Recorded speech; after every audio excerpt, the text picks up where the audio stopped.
I can concentrate on trying to get this other stream set up. I promise. Nothing that I say right now is of substantive value. Nay, but the words I use are said with passion. And can you really deny somebody's passion? I don't think so. Life didn't begin that way, by denying each other's passions. Alright? So don't you dare deny mine. Alright, I did it. I was able to get the other stream set up, so... the stalling can now decommence. If you wish. If I wish, if you wish, if we all wish, everybody wishes. I wish. If I had some wishes from a genie, I'd be a pretty happy boy. A pretty happy boy indeed. Alright. We did it. Congratulations. I feel like the fact that they haven't done shit with the X-Men yet would make it weird to just suddenly be dealing with Jean Grey. I mean, come on, you don't know Hollywood! How dare you, cynical? How dare you try to tell Hollywood how to run itself? How dare you, good sir? I cannot believe you would ever do such a thing. Anywho, I also feel the same. But my theory is even more crazy than that. My theory is like way more outlandish than simply just Jean Grey. And I wish it were true, but I know it's probably not. So I'm going to open up a fresh document, a fresh doc, if you will. All right, and on it, we're going to put things that look like they're happening. And I promise this is all leading somewhere. Things that look like they're happening, right? And then we're going to have things I wish were happening, right? And then we're going to have things that are most likely happening. All right? And the reason why we're breaking it up into 3 different categories is for a very specific reason. It's because not everything that we think could potentially happen is going to happen, definitely. And there are some things that may happen. There are some things that may not happen. But I think the important takeaway here is that I do not believe that Sadie Sink is playing Jean Grey. That is clickbait. That is an exaggeration. I don't think that she's not playing Jean Grey. I think she's pretty much confirmed to be playing Jean Grey at this point. But let's take a look at the theaters. You got dark mode on this puppy? On what puppy? Maybe after they do their proper reset or whatever. Oh, sorry. Yeah, maybe after they do proper reset or whatever and enter a new phase or whatever they call it. Just seems weird to introduce one of the X-Men that has basically nothing to do with Spider-Man and never really hung out with him. Oh, you mean my stream manager now for some reason is in dark mode. I don't know why that is, but I don't know that there's a specific dark mode to it. So what we're doing is we're going to do each of the... I'm going to look at each of the trailers, and we're gonna like just kind of look at them just to refresh our memories here. Spider-Man brand new day trailer. I'm gonna take a look at trailer 1. I'm gonna take a look at trailer 2. We're gonna do this down the line. We're gonna do it, you know. Oh, Google Docs dark mode. There has to be dark mode. Would there not be? Right?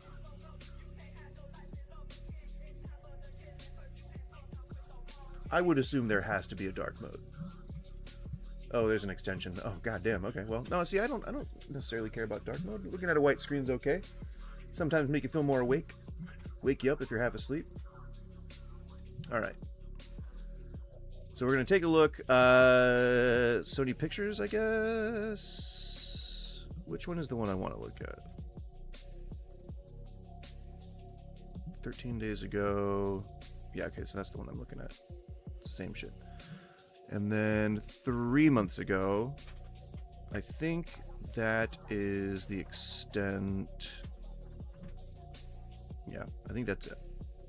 Otherwise, it's just like concept trailers and like, you know, what people try to describe as behind the scenes, but they're really all just concepts. It's really always concepts. Why is it always concepts? It's always concepts. Stop with all the concepts, let me tell you.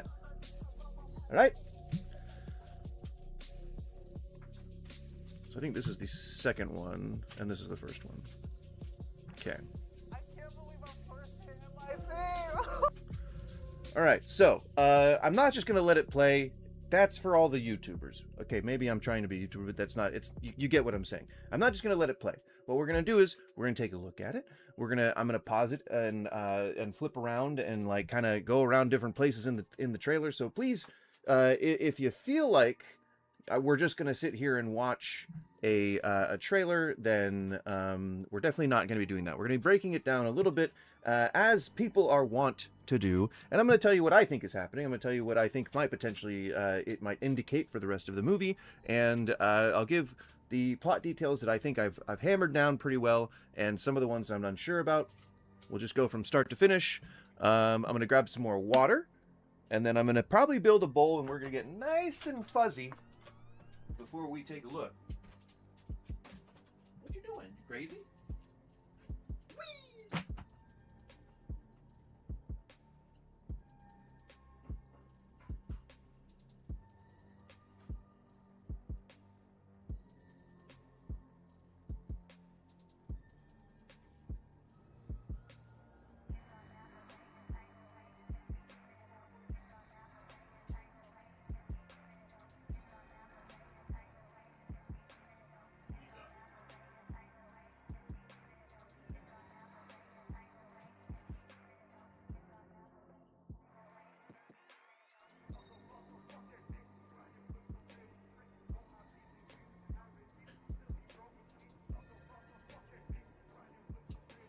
All right. Ah! The hell was that? Was that in the song? Was that in the song's volume? Volume? Was that in the song's volume? Do you like when people overpronounce words? Valium? I can't believe our first day at MIT. MJ, come on, pretend like you're not the happiest you've ever been in your entire life. All right, so obviously we have picked up this storyline. I believe begins sort of like a couple of months after the Thunderbolts incident. And so, you know, they're no longer applying to MIT. They are now going to MIT. They had a first day at MIT. This kind of falls into, you know, sort of what we're talking about already. Things that are most likely happening. Let's say, oh. Hang on. There we go. No bold underline. There we go, okay. Let's say that Peter has probably been fighting crime for maybe a little over a year, maybe a couple of years. Maybe a couple of years, maybe a little, because let's say, let's see, after Avengers Endgame, Christmas time was around when he was swinging through the New York, that plaza with the big tree, and the tree was still there, so I think that it had to have happened just before Hawkeye got there, and so he was already on his own. People forgot him. Then we had this whole Thunderbolts, the Skrulls, all that kind of stuff. I think that only happened over like a year, as far as I'm aware. She could be playing Jackpot. I don't think so. I don't think so. Let me refresh my memory on who Jackpot is. I don't remember what her powers are. Is she fire powers? Or is she a telepath? Oh yeah, okay. I was gonna say, I think I remember Mary Jane being Jackpot at one point. Where's the powers? How do we? I want the powers. What? You're not even gonna give me her powers? What?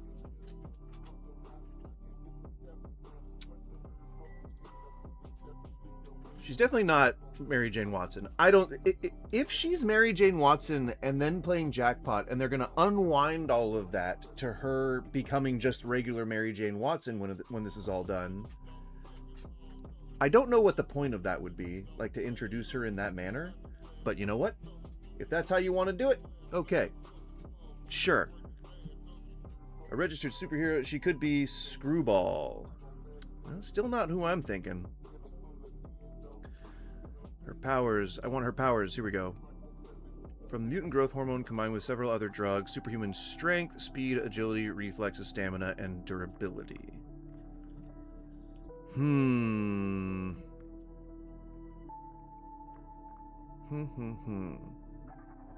I don't think so. I don't think so. Screwball Marvel. Oh, she's the social media influencer, right? Performance artist, live blogging supervillain. Yep. I don't think she's Screwball either. No siree, Bob. The Brand New Day comic era was super good. That was Slot's run, I think. Was it not? When he was like rooming up with Boomerang. Peter's probably been fighting crime for maybe a couple of years, maybe a year. The montage that people are saying happens in beginning crawl, I agree with. So I agree that it looks like him fighting Tarantula, him fighting Boomerang. It looks like those are really just sort of like, hey, you know, guess what the last year of my life has looked like. You know, it's going to be sort of like that montage that they did for the Fantastic Four movie. I think it's going to be kind of like that sort of deal. And that's really, I think that we are going to pick up with him fighting Scorpion. I think like the first scenes of the movie are going to be possibly him fighting Scorpion and finding out that there's something going on with him. So let's just say opening scene is likely Scorpion battle. And I don't think that it's Scorpion saying you've changed or that you're getting more extreme or something like that. I think it's like a hint of something, a hint of somebody that we don't necessarily know. So it could be that the Scorpion battle is like just really, really early in the movie, but it has to be after this montage, right? There are other details. I'm trying not to just give what I think are spoilers. I'm trying not to give my theory of what's happening here before we see the trailers and before we really talk about them a little bit, because it's out there, and I want to kind of put a potential like a reasoning behind it and why I'm thinking the way that I'm thinking, because it's just going to sound ridiculous if I just say it. Okay, so we still have to set this up. I can't. I knew it.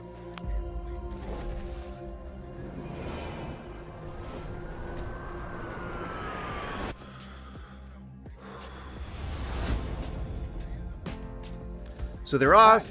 My name They're is Peter.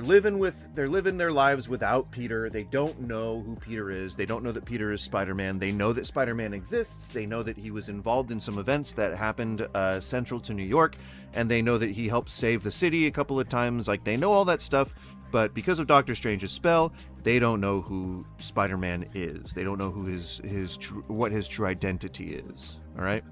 And, you know, I'm pretty sure that most people already know that, but just in case y'all are coming in fresh, coming in hot from the previous installment, No Way Home, then you know, you're gonna need that little bit of that context, because maybe it's been a while since you paid attention to anything Spidey related. All right. What's up, Valez? Peter Parker.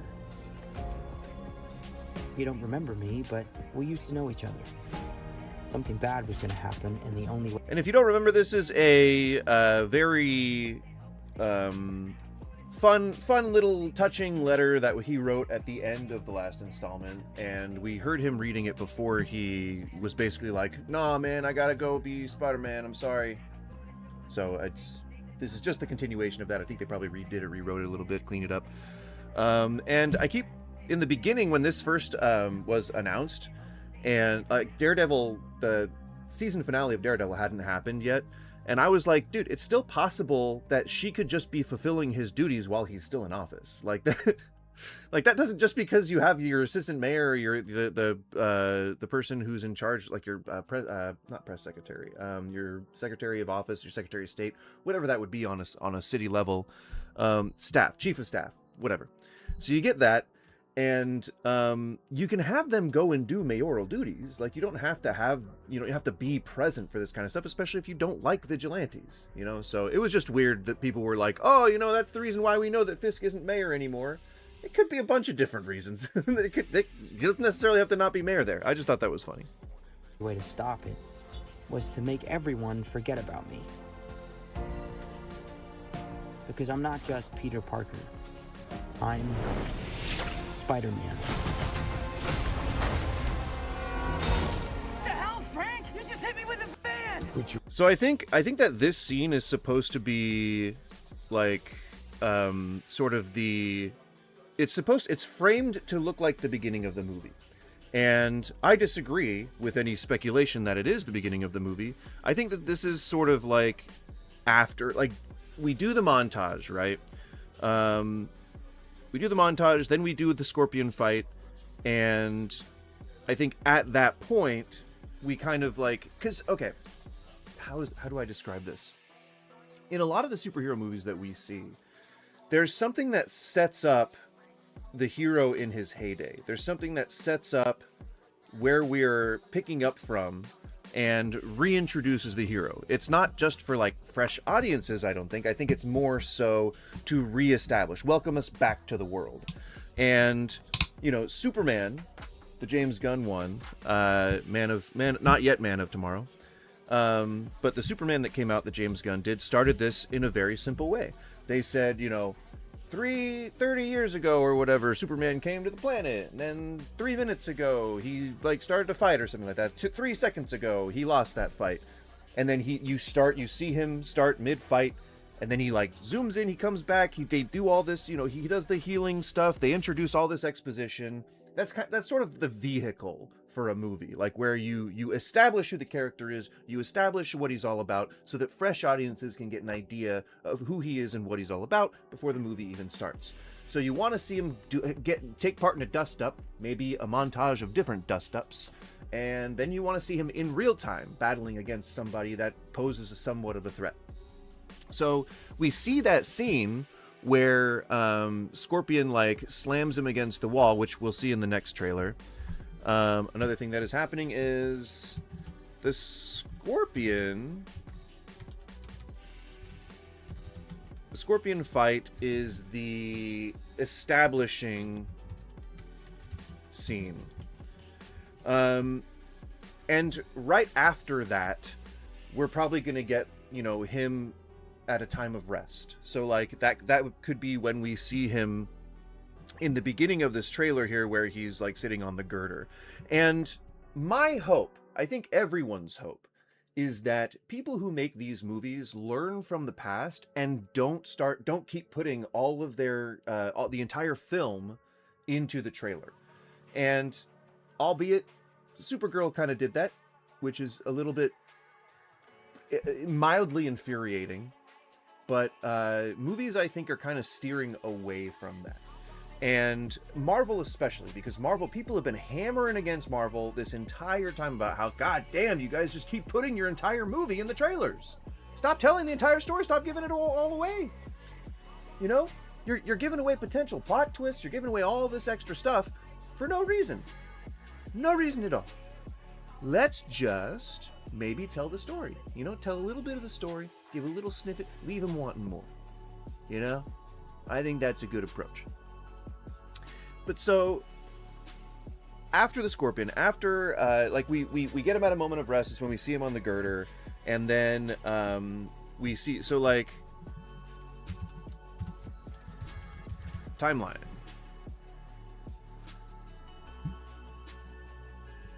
I don't think we'll get him sitting on the girder at the very beginning of the movie. I think that we will start opening crawl without bold underline. Start opening crawl. Villain, lower tier villain.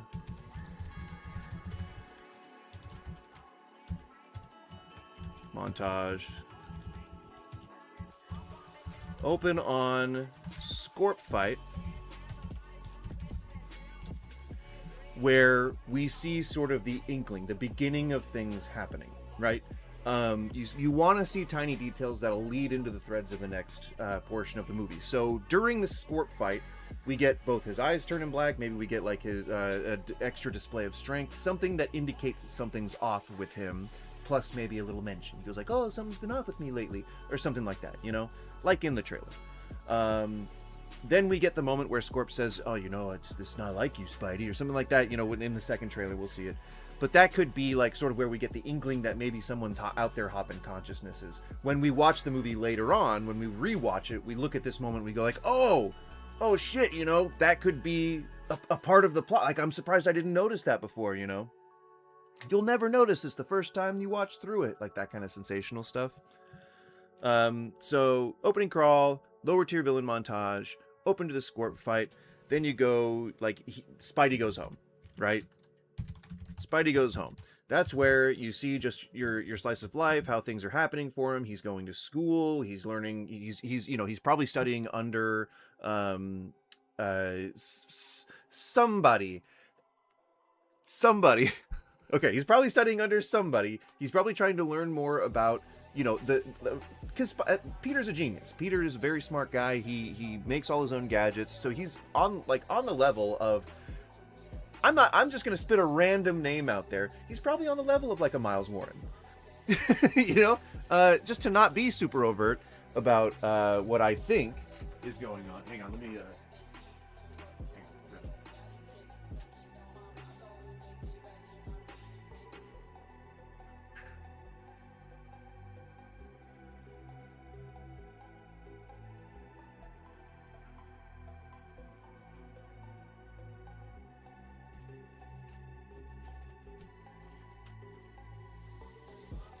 All right, so what I think is going on when Spidey goes home during the little slice of life, the shit that we see where, you know, you see the hero at rest, is I think he's going to school, and we'll just let this go. Whimpering.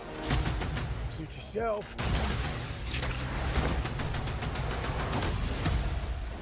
Mother. Go home. And sometimes So he's going to school at NYU, or there was a different school that he was in the comics. God damn, what was the school he went to? Oh my god. Empire State?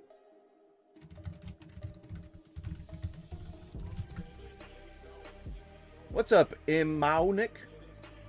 How's it going? Midtown High. And then Midtown School, Science of Technology. Which college?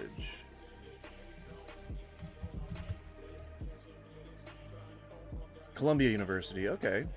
I did not know that he went to Columbia. Wow. What's your name? Goose. Goose is my name. I mean, it's there in the channel name. It's pretty easy to see. Just look at it. sometimes Spider-Man has to do the hard thing, even if it breaks Peter Parker's heart. Now, we don't know who this is. I'm guessing that he's just going to be like sort of a throwaway character, like maybe a mock Paul. Maybe they'll name him Paul so that he can be, you know, like the audience's punching bag, so they have someone to root against when they're trying to push, like what is it, ship Spidey and his real life wife. What is happening to me?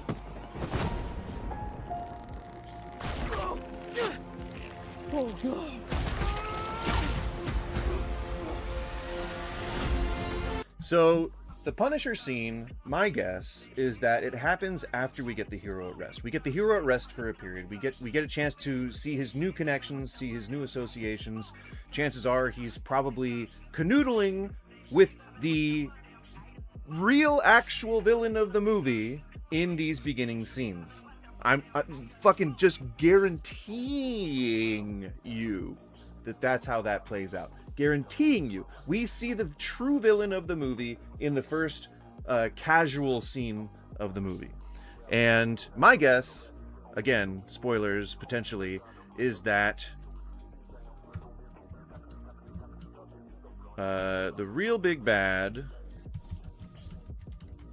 is none other than Miles Warren, aka the frickin' Jackal.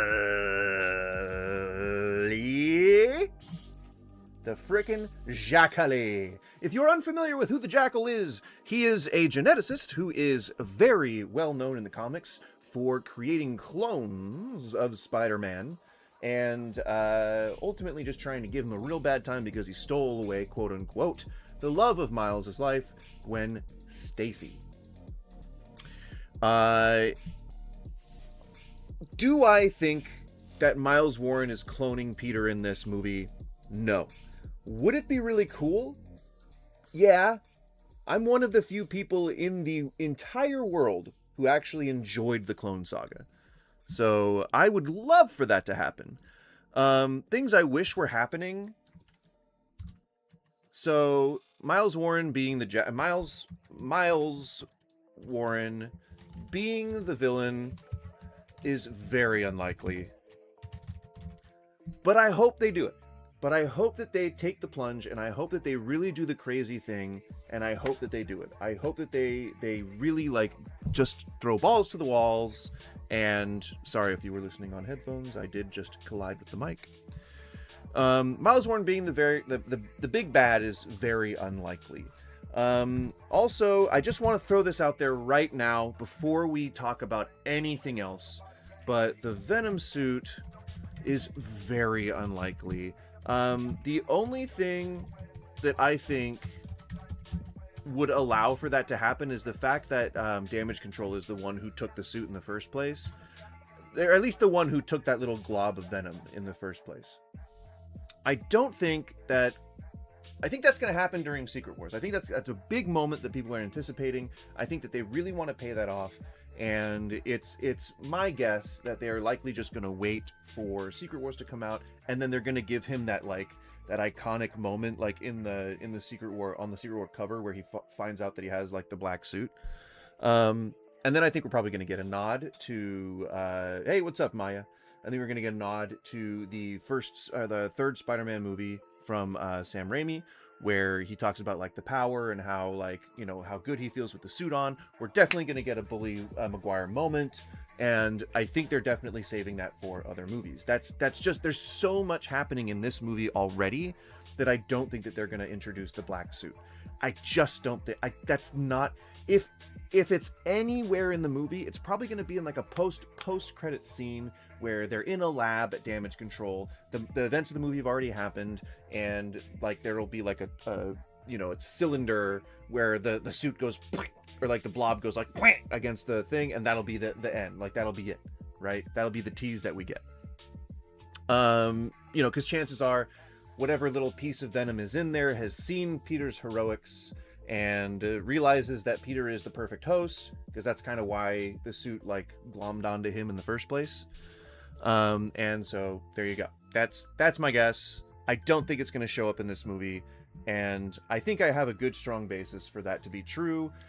And again, maybe the only other way that I could see that happening is if Peter dies in this, and then the suit finds him. It somehow escapes from containment, and it finds him at the graveyard, seeps into his grave, and brings him back to life. And then we get another like Kraven's Last Hunt final panel moment thing, you know?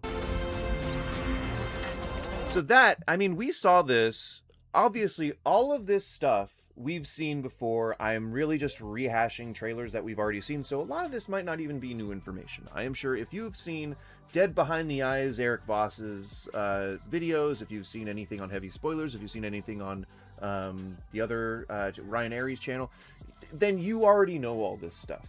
But this is just for me to organize my thoughts, and for me to be able to take things in sort of a linear fashion in my brain, because I have such a weird chaotic brain.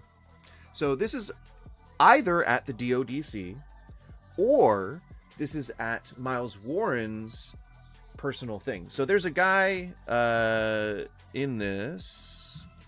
So I guess Excuse me, Dr. Banner. I need your help. What did you say your name was? Did you see the Sony announcement about physical discs? Yeah, funny how that came out like right after there was all that pushback about GTA 6. Like, are they really just trying to like stroke their ego that badly? Like, they think that they're that emotionally damaged from players being unhappy about the physical disc situation, so they're like, let's make this ubiquitous. Let's make sure that we, you know, tell them. I don't think that they're implementing this in response to that, but I think they're announcing that they're implementing it in response to the pushback, which is so fucking stupid. Just make a physical goddamn disc. I understand that it's like, yeah, we don't want discs in landfills, and discs are no longer like a cost-friendly media, even though that's insane. But like, just make the disc. People like collecting the discs. Just make the discs, even if they're just collector's items, you know? Fuck. Just give the audience, give the fans what they want. Like, make the game better, stop monetizing everything, and then just fucking, like, be an ethical company, goddammit. Yeesh. So the part with the Punisher is, I'm gonna say, like, this would be leading up to the part with the Punisher. So if we're watching this, like, I think, you know, he's reflecting, he's having, you know, his time. They just don't want to do discs because it gives them full control, so every sale of the game goes to them, no resales. I mean, that's even worse. Like, that's even more of a evil villain sort of thing. Alright, I am going to go ahead and turn off the face cam. If you know, you know. There's only one good reason why I would ever turn off the face cam. Yep, greed is why they're doing it. Oh yeah, absolutely. I do not disagree in any capacity with that. It is absolutely greed. It's always greed, man. It's always greed. Alright, we're about to smash this bowl up, which means I may have to remind myself what I was talking about, but that's what happens when you get stoned, you know? Brain gets all foggy. Alright, give me 1 second. We're gonna... I'm already full of... My bowl is full. And so we're about to crush it. I'm going to count it down. We're going to go 3, 2, 1. And smoke them if you got them. And to that I also say cheers. I will be right back.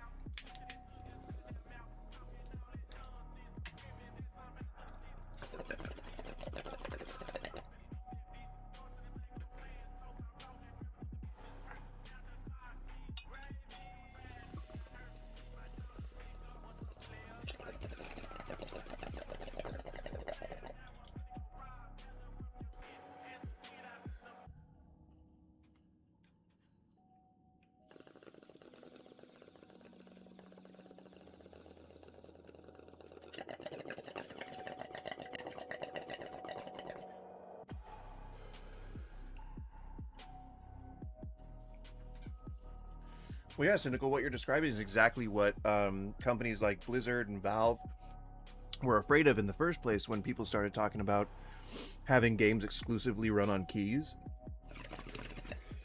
This is the exact scenario. Like, what happens if your online catalog goes away?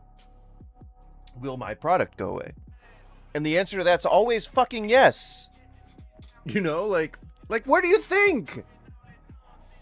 And it's so funny, like, there are people now who get upset over game studios shutting down after, like, 10, 12 years or what, like, after a very long time. And they're like, you know, why couldn't they at least, like, keep servers online? What the fuck are you talking about?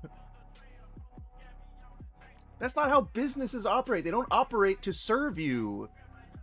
Which is, I think, another thing about the tipping thing that just gets me so much is that people actually think that restaurants are like a public service. God damn, dude. That's definitely a global view. Like, that is absolutely not a domestic view. Restaurants, for anyone who needs to hear it, I don't know if there's just some random teenager who's considering buying a restaurant or considering going out to eat or something like that, like, it needs to know why restaurants exist. They don't exist to feed people. That's fucking dumb. Like, you can feed yourself at home if you're not a fucking weirdo. Like, you can feed yourself at home. It's very easy. You know, top ramen, boiling water, bada bing, bada boom, you're done. Very simple, very easy, very cheap. Restaurants exist to make money. And the reason why people say that going into restaurant business is such a bad venture is because they don't make a lot of money, but they make money. The entire goal, it's always to make money. It's just because a place doesn't make the most money doesn't mean it doesn't make money. It means it makes money. It's just that if you go into it making money, you're probably going to have a very hard time. Every business exists to make money. That's why they're called businesses. So I think directly after this is when we get the Punisher, the whole Punisher deal, like where he encounters the Punisher and he's like trying to stop him. And in that moment, I think the Punisher is coming off the heels of his special presentation. And my personal theory, I don't know if this holds any water whatsoever, but my personal theory is that for the beginning of his special presentation, he was potentially being manipulated by whatever force would be controlling him, not necessarily in like a malicious manner, but more so in a callous manner, and in an effort to get him to either save this person or to wage war against the person that this person is entrapping this person or something. There's some like drive that is forcing whoever is jumping consciousnesses to influence Frank in some way. I think that'd be really cool. You know, he's like being tormented by the visions of his dead buddies, and then like we see like a little offhand mention in the Spider-Man movie where it's like, you know, I knew that would work, like I knew that would get you to me, or something like that, you know. I doubt they're going to connect it. I think maybe they're just leaving that probably in people's headcanon, but that is my headcanon. So we get to the point where this is like sort of midway through Act 1, where we've seen the slice of life, we've seen a call to action, and Punisher's tearing through the city, chasing an APC, a bulky APC, and it's just shooting at Spider-Man, it's shooting at Punisher. Other people have already covered the idea that they're not shooting with any kind of specific accuracy, like maybe they're actually not trying to kill anyone, etc. Yada yada. We all know that.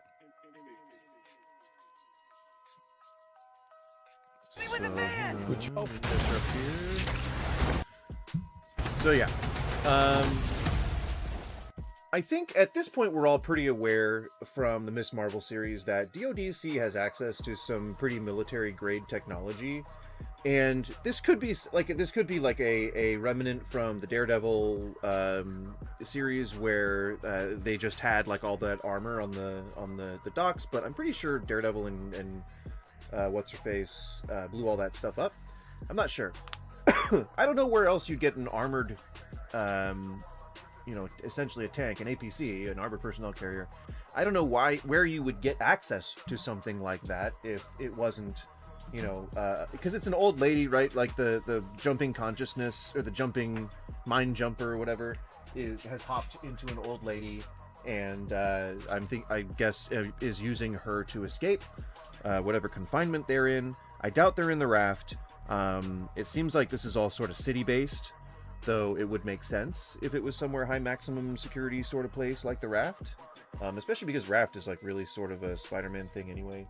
Whatever, it's in all the Marvel comics. It's kind of hard to just say that's a Spider-Man thing. But it was in the video game.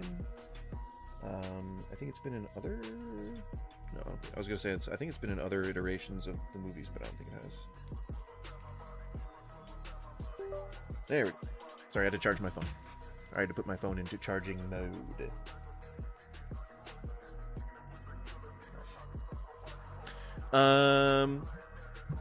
But yeah, so we are... And it's possible that the Punisher helped this person escape in the first place. Maybe they saw them being captured. Maybe they were, pressed into service by somebody externally. Like they approached the Punisher and they were like, you got to help my friend and my family member, whoever. You got to help this person. And they tried to help them escape. But maybe this could be like the person came to Frank and they were like, I need your help.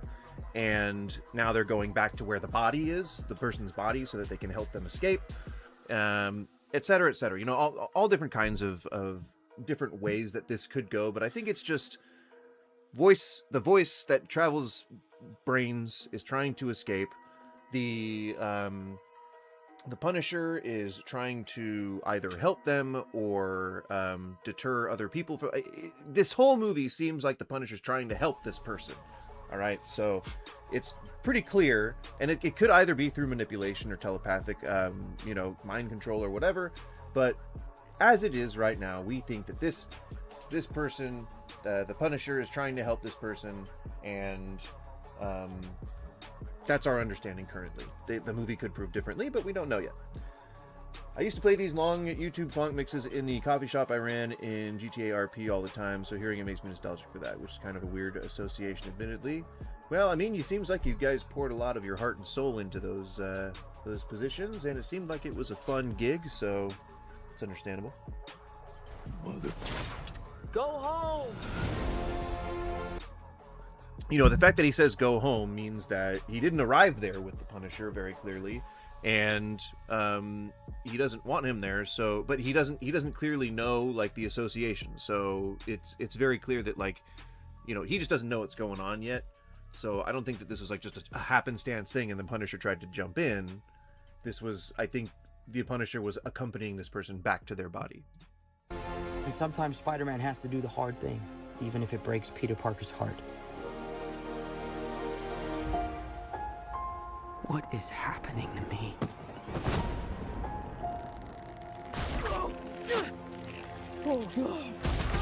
Also, I want you to take a look. I want you to take a look at his outfit, What? So it looks like it's like a three-piece fabric here, right? It's different. Like you've got it might be either a hood that's sewed into the jacket or just he's wearing a hood under the jacket.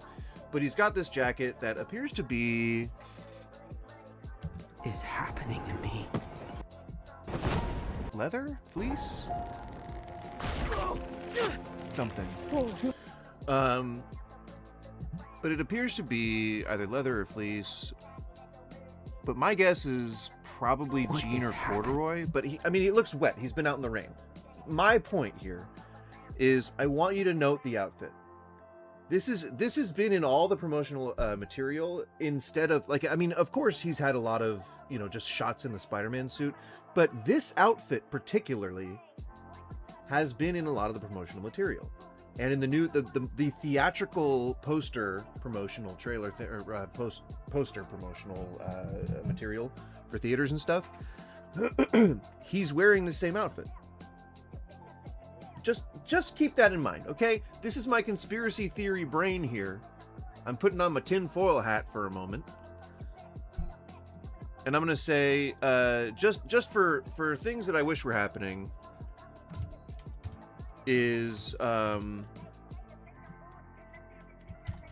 Peter's outfit. Hooded jacket. Just to, as a placeholder until I reveal what I'm thinking, okay? Happening to me? So I would guess my guess is that after this whole thing, so we'll just fast forward here because I don't think that has anything to do with, or not. I'm sorry. I want to do this linearly, right? So I'm gonna fast forward to the next part that I think happens in this sequence. Cycles. It can leave the spider vulnerable to threat. So that's Jean, right? That's supposed to be Jean, and so she's jumping consciousnesses. We are faced right? with a danger. But so they've broken into what looks like a lab. If you notice, this looks like a lab / prison,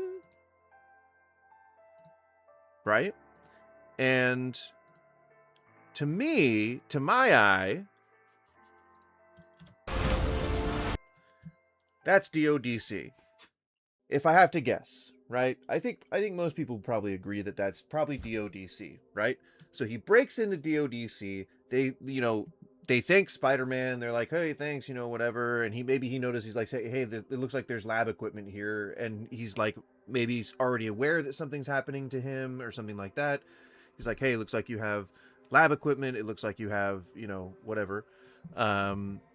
So after, so this part here where I was describing his outfit, if you see, he's wearing it here, right? And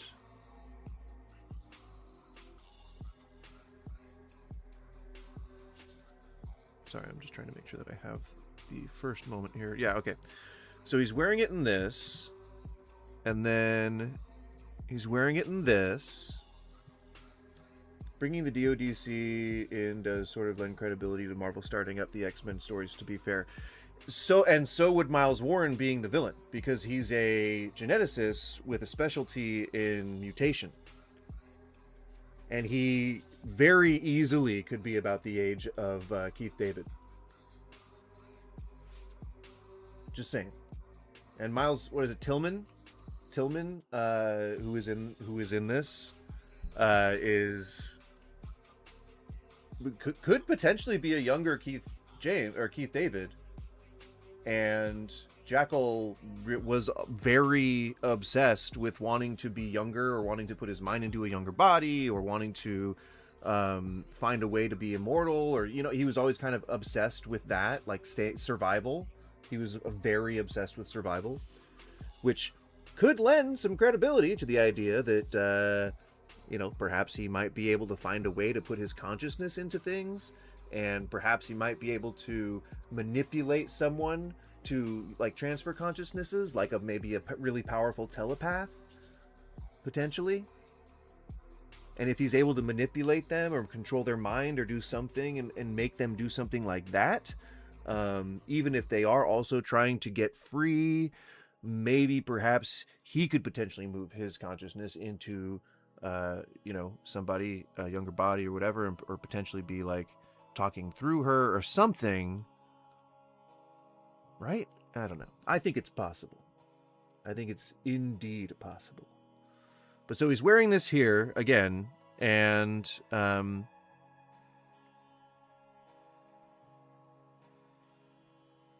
on. Where else? He's wearing it again here. Okay, so what is the progression here? This is probably his slice of life, right? This is probably the moments that I was talking about.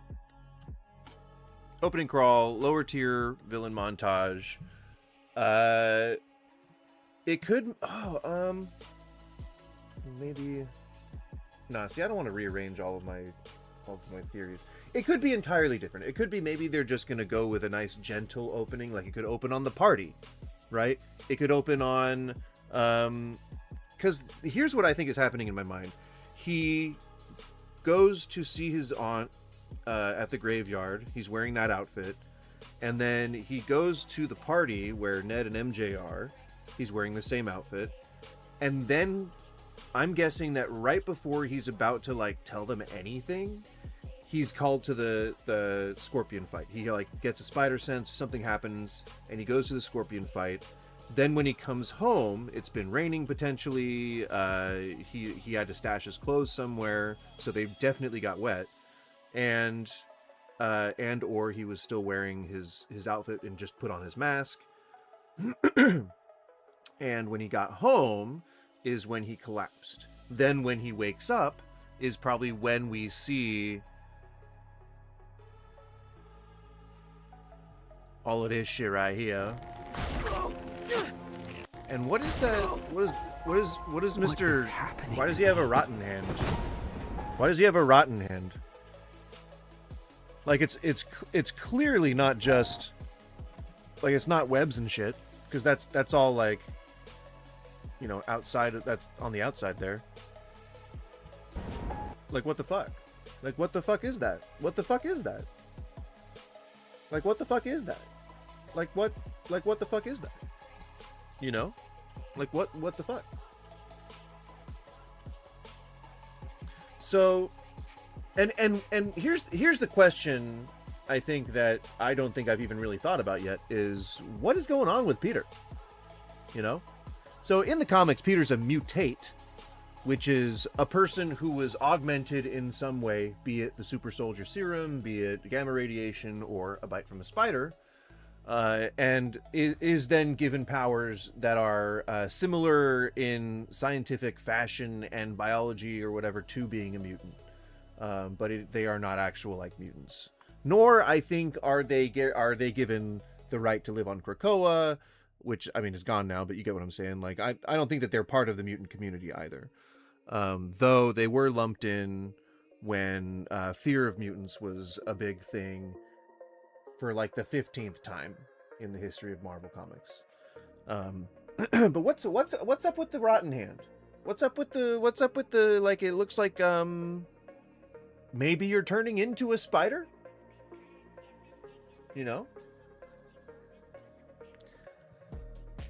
There was some hint that he might get the ability to do Toby-style web shooters at some point. Oh yeah, they gave that away in the trailer, big time.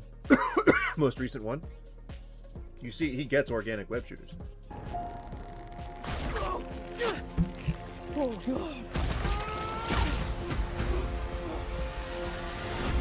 And even then, you can see, I mean, it's clear that he does it there because he doesn't have shooters, and he's able to suspend himself somehow, so.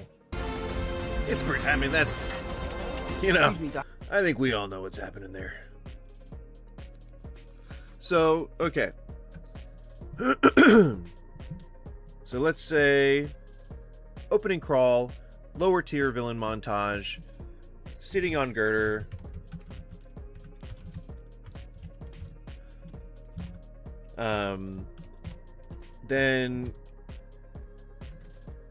Then he goes, he like gets unsuited or whatever. He like he desuits.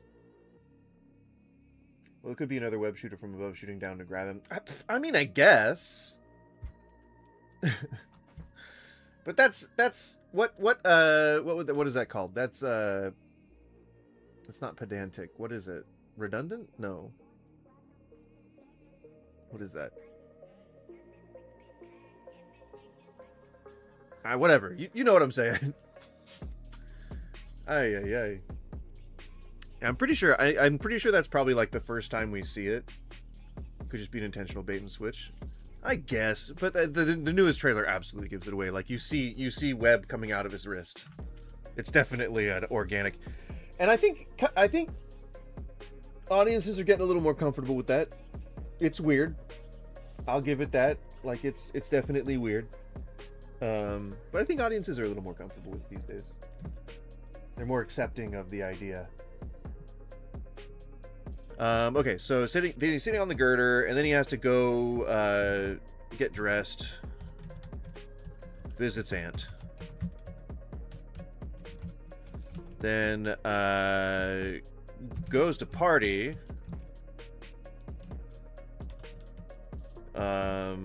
Tries once again to introduce himself to friends.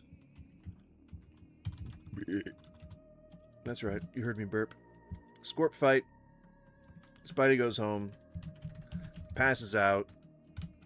Wakes up in web. Cocoon. With take my small hand and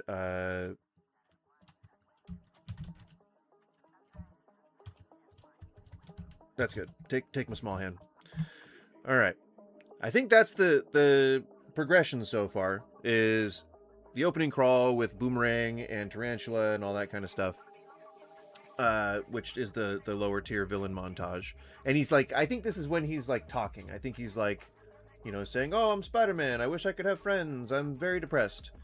And then that's when we see him sitting on the girder after all of his victories. We get that lowering the boom moment where it's like, oh, but he's really sad. And then he does that drop down thing where he's like, well, but I gotta go do what I gotta do. And then we have Spider-Man, brand new day. Blah, blah, blah, Marvel. You know, the title screen. That's my guess. Credit me with this correctness if this is exactly how it happens, because I have a feeling this is exactly how it fucking happens. Alright? Don't cyberbully me. I'm very good at guessing things. So then I'll say like, title screen, boom, boom, boom, boom, boom, boom, boom, boom, boom, right? So then he goes and gets dressed. He visits his aunt. It's an emotional moment. We get that, the pangs of remaining grief from the previous entry. And then he goes to a party, and that's when the audience sees, once again, refresh our memory that the friends exist and who the friends are and all this kind of stuff. And we refresh our memory about him, like, being forgotten. And so then we see him try to introduce himself again. He sees that MJ has a potential other love interest or whatever. And but then he gets called away at the last moment to go fight Scorpion. And, he's probably tired of this at this point, and he gets a little more angry at Scorp. And I'm guessing we might get a little nod to Superior Spider-Man. I don't think he's going to punch his jaw off, but I think he's going to maybe, like, dislocate his jaw or something. He's really going to fuck him up. Because we want to communicate that something's changing within Pete, and we got to reflect that in, like, his enhanced abilities, right? And in the comics, Spider-Man... power scalers have debated Spider-Man's strength, and it is kind of dependent on the plot. So I can give them credit in the way that they are very dedicated to his strength level being accurate, but, like, he's strong as he needs to be, I think.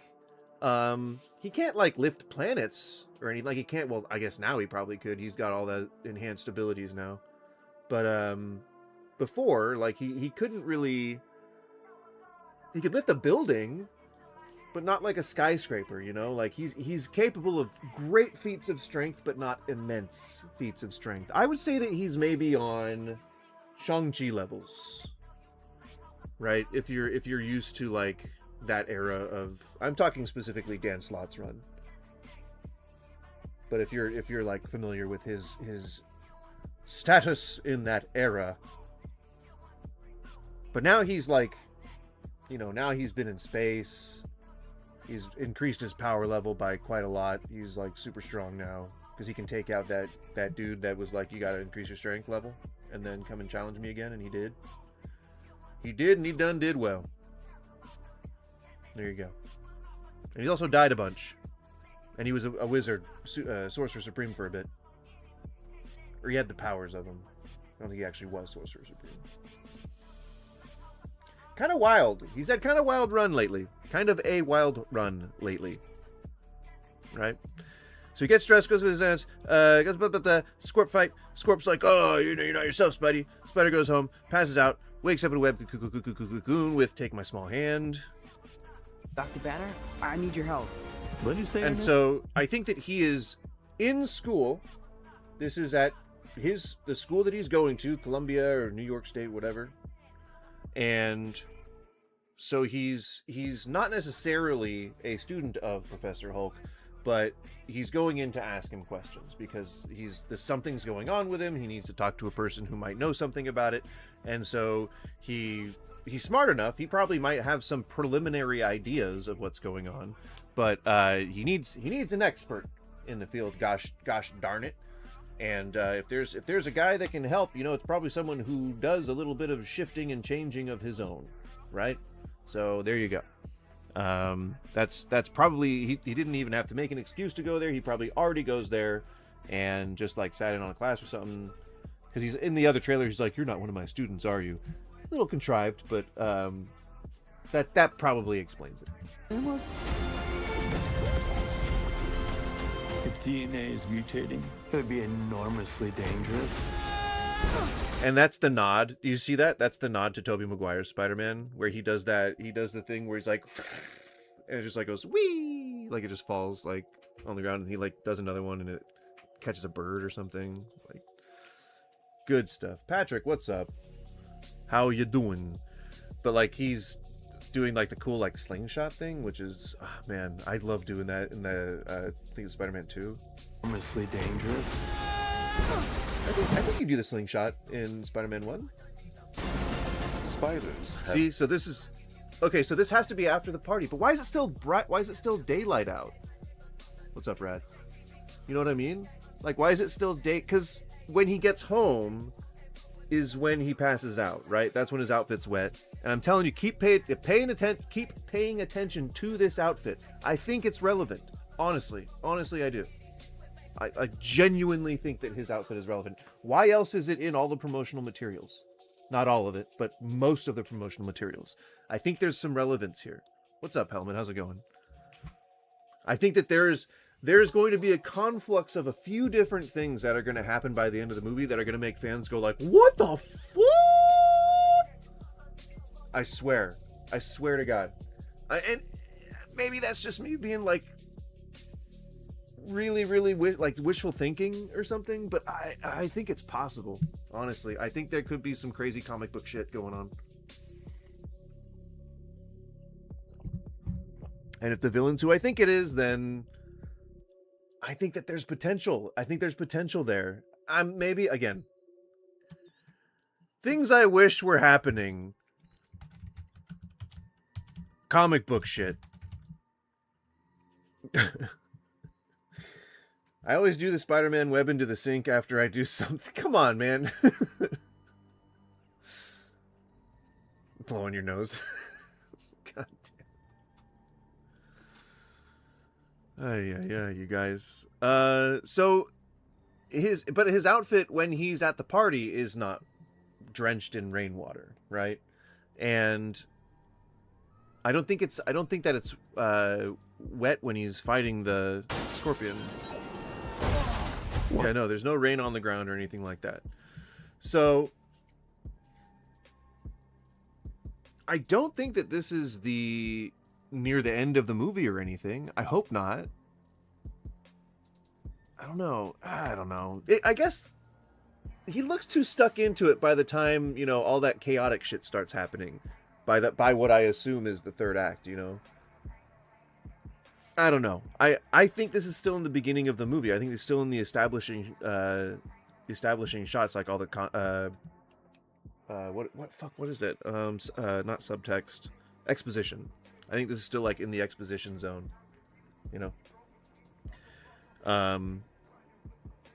He's doing the sitting on the girder thing. Title screen. Gets dressed, visits aunt, but it starts raining. And his clothes are not damp when he's at the party. I know I keep repeating this, but I'm trying to refresh my own memory here.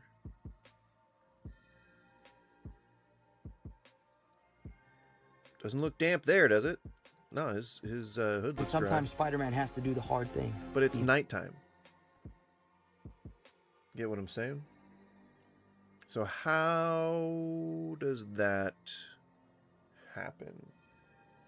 So clearly, it's not raining during the Scorpion fight. Nor is it raining during the party. So those have to happen the same night. That probably is still in the beginning of the movie.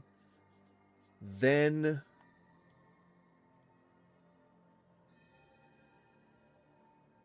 because this is nighttime. Sorry, my stone brain is moving at like a mile a second? No, a second. A mile. God damn it! It's moving like molasses. My stupid brain is in my head right now, and I am trying to process this. My GPU, my personal GPU, is currently on fire.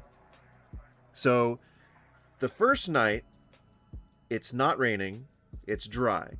His outfit is dry. He goes to the party dry. He gets called to the Scorpion fight dry. After the Scorpion fight, he's not wet, so he doesn't come home and pass out. After he fights Scorpion, that's got to be when we see the next, where he's at his university, right? This is a new Spider-Man movie. No, not yet. Where does the Webberoni tie? Webberoni? The Little Caesars movie tie-in thing they're doing? What? I want Little Caesars. I want Spider-Man themed Little Caesars. Little Caesars. even if it breaks Peter Parker's heart. Right, so going to visit his aunt had to have happened on What this is night. happening to me? Oh, wait. Shit, no, because that looks dry too. I thought he looked wet. I can't help it, I thought he looked kind of wet. I thought Petey looked a little wet in that scene. It was just his hair because he's sweating profusely. God damn it. I was totally wrong. His outfit is dry. His outfit is dry. His outfit is dry. Spider-Man's dry. It's just his hair that's moist. Oh, my world is shattered. All right, so good. Okay.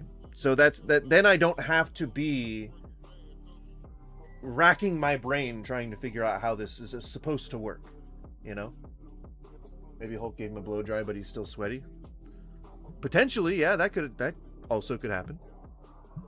All right, so he doesn't get dressed and go to his aunt's house, or aunt's. Well, I guess that is kind of her house. She's dead, so that's kind of her house. I guess it makes sense. You live in your casket when you're dead, do you not? That's your dwelling space. Your needs are very limited at that point, so you don't need to really like function. But you can live there, right? Once you're dead, you can live in a grave. I would say you occupy it, not live in it. Yeah, but that's assuming that the consciousness isn't still in the body.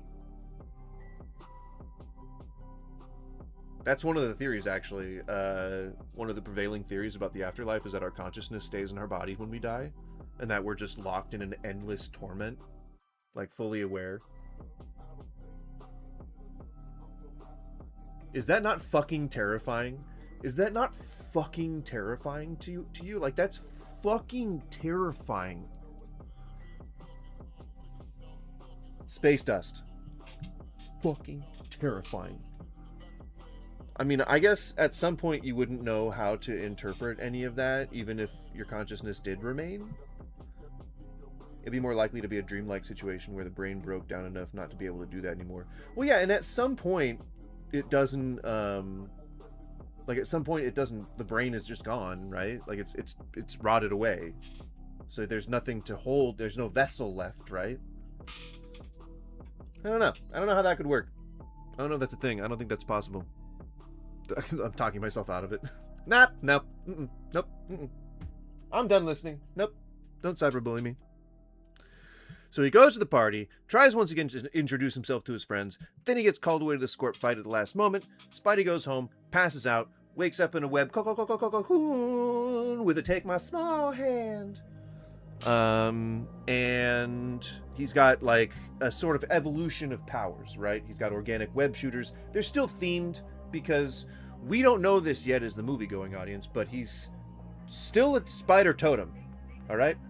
And he's going to remain a spider totem until we go through that storyline. I hope that we never do, because it was very frowned upon by general audiences, and I have a feeling it would actually lose Marvel money if they tried to make that into a movie. Listen to me, Kevin Feige, listen. This video is specifically for you, Kevin Feige. This live stream is specifically for you, Kevin Feige. I know you're listening, because you have an active feed on all live media at all times. Alright? So, don't ignore me. Okay? Don't click away. Don't you dare fucking click away, Kevin.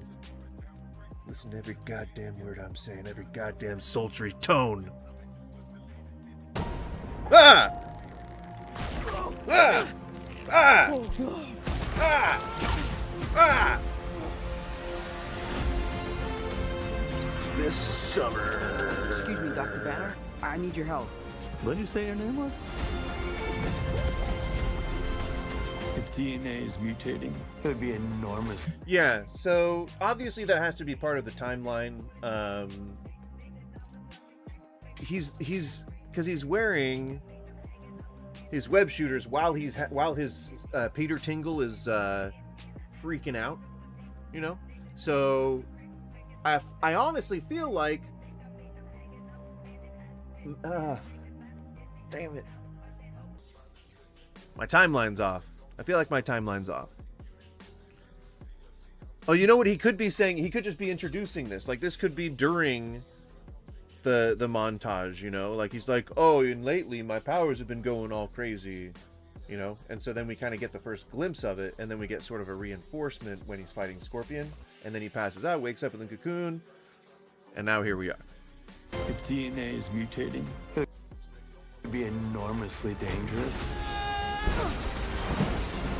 Spiders have 3 life cycles. And we still, to this date, have not seen Keith David in any of the promotional material, none of the TV spots, nothing. That's why, I mean, if you're gonna go to these lengths to cover up his voice when he's, or to cover up his face when his voice is in the trailer as in a voiceover, you don't just hire this man to do a cameo and then go, hey, thanks, Keith David. Thanks, Keith David. Thanks a lot. I didn't take it out for air. Thanks a lot. Thanks, Keith David. Go back to Rick and Morty now. Thanks. Ta-ta. You don't just do that. You roll out the fucking red carpet for the man. You let him sit in fucking makeup for 6 hours getting top-notch prosthetics. Right? And then you're pasting his body into a fucking full-body girdle so that he can look like a relatively skinny man. Or you make him take a bunch of Ozempic. And then say that he's eating chicken and rice for 8 months. Oh boy, this got weird. And then you bring him on set and you let him play the goddamn jackal. All right? That's how you treat Keith David. You don't tell him to go back to Rick and Morty. He doesn't belong to Rick and Morty. You don't tell him to go back to Rick and Morty. You bring him right here. You bring him here, you tell him Spider-Man needs you. All right? Sorry to raise my voice. But you needed to hear it. When between cycles, it can leave the spider vulnerable to threats. We are faced with a danger that we can't control. One we can't even see. So, Tillman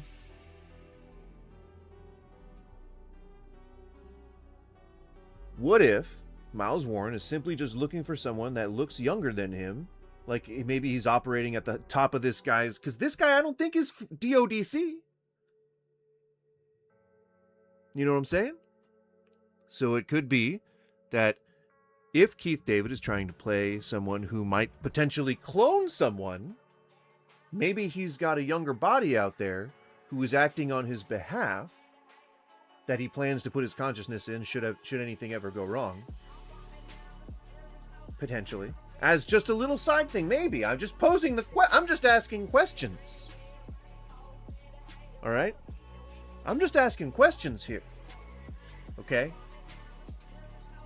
You can't hold me responsible for the wheels starting to turn in your head if I happen to present an idea like that. Alright? Stay out of my way.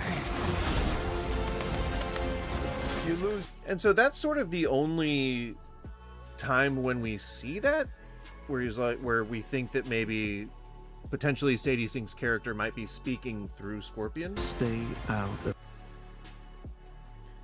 The Xbox 360 is now older than the NES was when the 360 came out. Pretty crazy perspective. Yeah, we're getting old.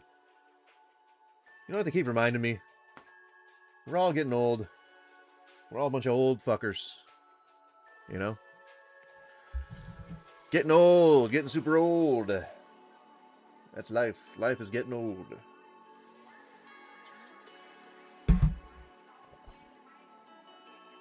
But so this is the only point where we get a chance to see that maybe he's being mind controlled. Of my way. But we don't even know, because it's RDI. We don't even know if that's actually Scorpion saying that, or if it's saying that, if he's saying that during that moment. So he could just be acting on his own accord. Remember also that Tombstone is in the movie, and we have yet to see him in any of the promotional material. But also, there's every chance that really it's all him that's the big bad guy, and he's just pitting all these, you know, lesser bad guys against each other and all against Spider-Man. It's entirely possible too, like he's the hidden villain. I just don't believe that. I just don't. Because Tarantula is someone who's cybernetically augmented, right? Scorpion is someone who's cybernetically augmented, right? Who else? Boomerang is potentially mutagenically or biologically altered in some way through, like, you know, gene splicing or whatever crazy shit goes on in the Marvel Universe regarding added enhanced strength and prescience. He's like a lesser known Hawkeye, or a lesser Hawkeye, right? But like if you take all of those, he's not really Hawkeye. He's more like a Batman, I guess. Because he's a guy, but he's got like a bunch of gadgets and a bunch of different boomerangs and stuff. But he's not like Captain Boomerang. He's a little better than, I guess, Captain Boomerang. I don't know. I know that's like DC versus Marvel, so they don't really have comparisons. But the Black Winter did devour the DC universe, and that was what the first Crisis was. So, but he's also a fun character, you know. I like Boomerang and I like Batman, both for different reasons.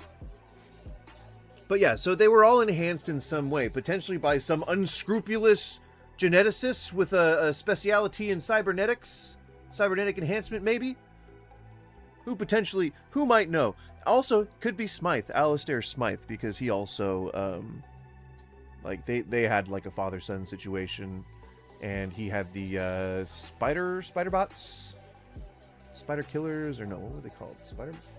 Something. Whatever. Point is, Smythe was also a big bad back in the day.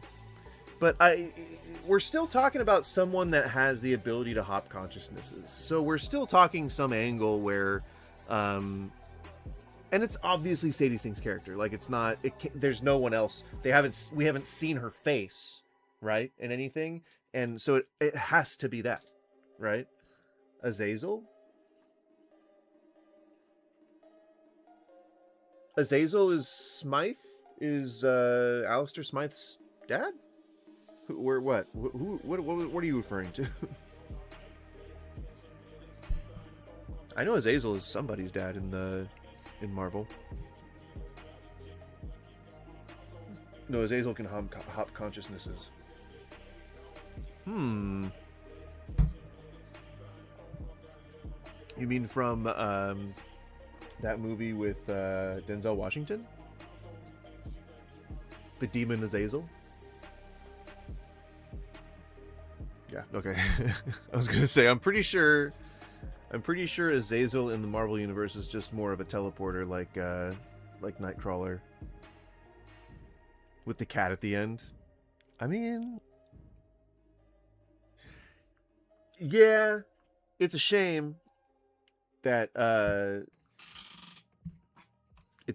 he died.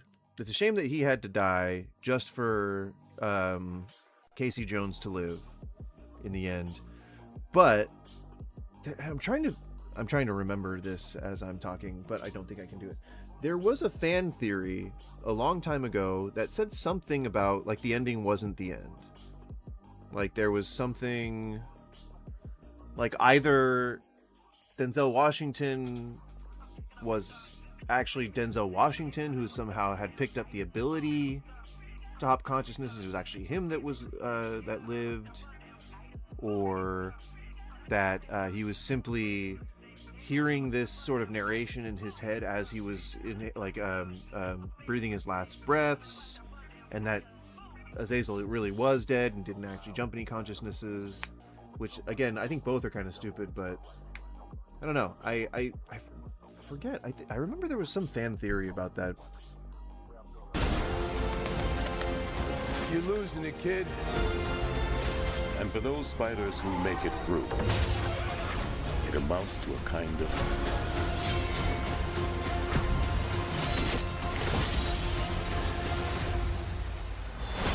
rebirth. Okay, so I kind of want to go a little into what I think, what my ideal, like what I wish was happening. So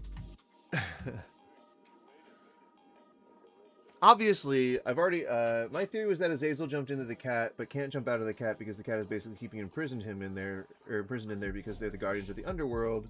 When it walks away, it acts like a cat, not a person. Yeah, that's good. That's better. That's like a more wholesome fan theory, right? That's a more happy ending, I guess. More bittersweet. I like that one. So, if I'm just throwing balls to the walls and I'm guessing anything, like carte blanche, I get to guess anything I want, and this I get to put together the exactly what I think in my mind when I see these trailers. So Miles Warren is behind everything.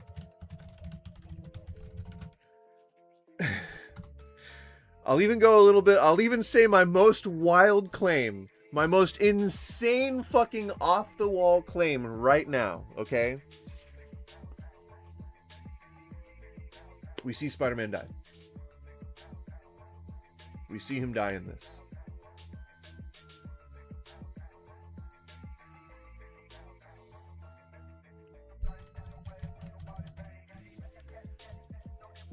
But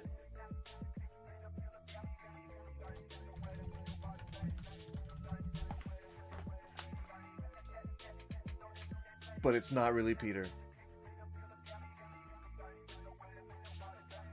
I'll give you a second. I'll give you a second to compose yourself. I'll give you a second to process what I just said. I know the music doesn't really fit the situation. Maybe we already killed him once, though, and kind of twice. Yeah.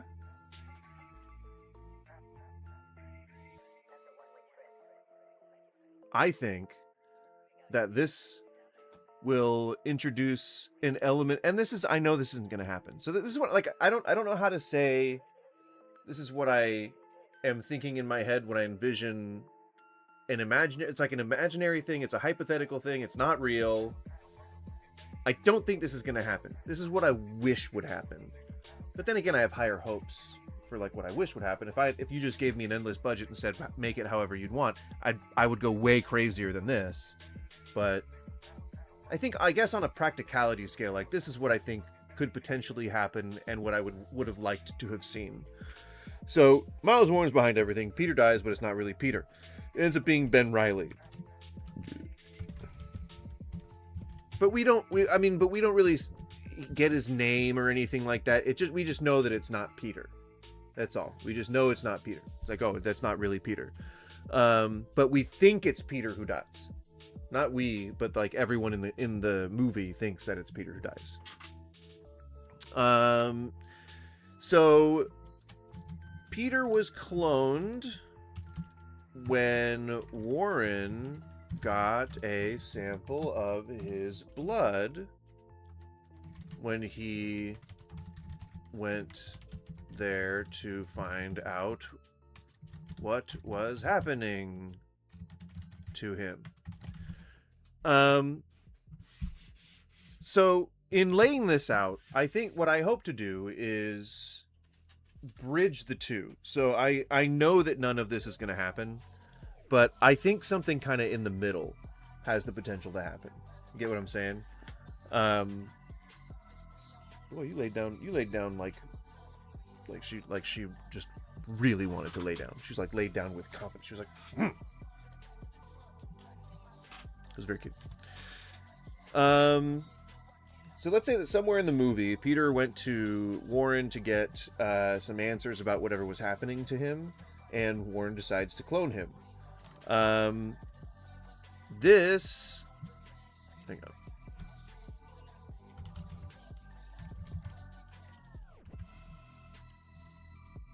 Benjamin Reilly. No, we don't want to see his chasm persona. So, arguably, now that I see it, it definitely doesn't look like his outfit. Damn it! There's another thing that's making my theory crumble. Damn it. So, okay. What I was thinking was, I thought he was wearing a vest most of the time. Let me see. More pictures. More pictures of the Scarlet Spider.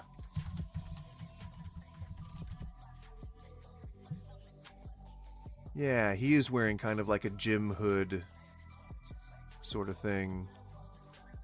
Damn it. Alright, well that screws up my theory a little bit. Not all the way, but a little bit.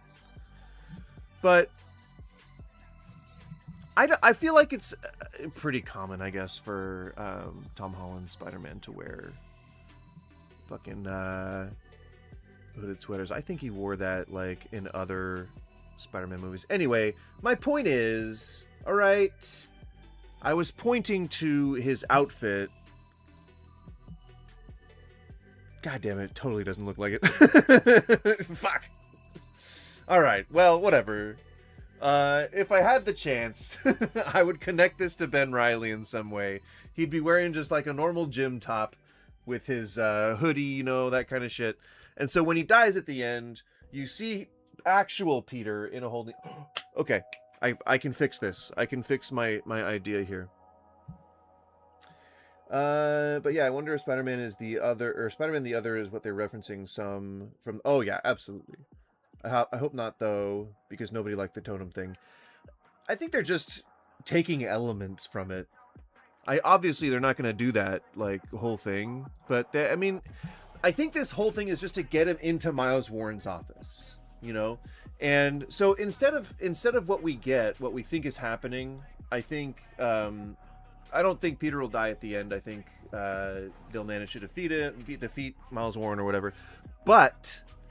in maybe a post-credits scene, so instead of all this, Peter doesn't die. Miles Warren is behind everything. All the mutation stuff is sort of harmless and more of an excuse to get Peter into Warren's office. So Warren will take samples from Peter, and at the end, like in a post-credit scene or something, we'll see like a tube where a clone Peter is growing. That could be how Ben Reilly would be introduced. I mean, and obviously Secret Wars is going to come up way before that. So, and there, it's not.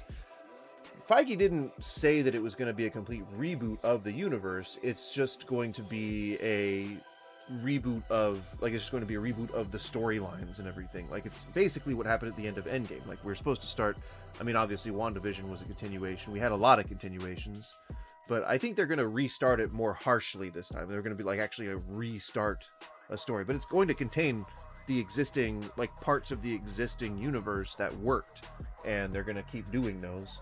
So Spider-Man, I feel like, is going to remain untouched for the most part, other than whatever repercussions happen from Secret Wars and whatever impact they have on him. People may not remember anything, because I think for the longest time they didn't until the Beyonder came back. I'm pretty sure. No, Spider-Man didn't remember Secret Wars, did he? I'm pretty sure he didn't. He just kind of had the black suit one day, and he was like, where did I get this? No, because doesn't Beast tell him, like, oh, it's that time we went to Secret Wars? I forget. Yeah, it's been a long time since I've been anywhere near Secret Wars 1.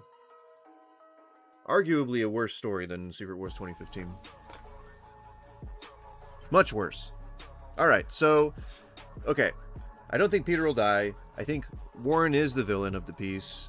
And the mutation stuff, again, it seems like it's really early on in the movie. I don't think they're going to necessarily get a handle on it until the end of the movie, but I think it's very clear that, like, they're going to establish all this stuff early on. Because I think Marvel is kind of the mind now that people are way tired of all, like, the long drawn out storylines. They don't want things to trickle out of this sort of stuff. They want, like, impact, which I think still kind of follows the hero's journey. You know, like, there's still a 3-act structure and all that kind of stuff, but they want it punchier. We haven't even started talking about the Hand yet. Rebirth. Secret Invasion? No, no. Secret Wars, you mean?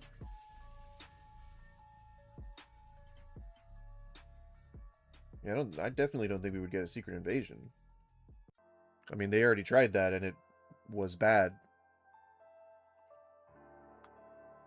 And we haven't heard mention of it since, nor have we seen a scroll since. We did in the Marvels, but that was off planet, you know.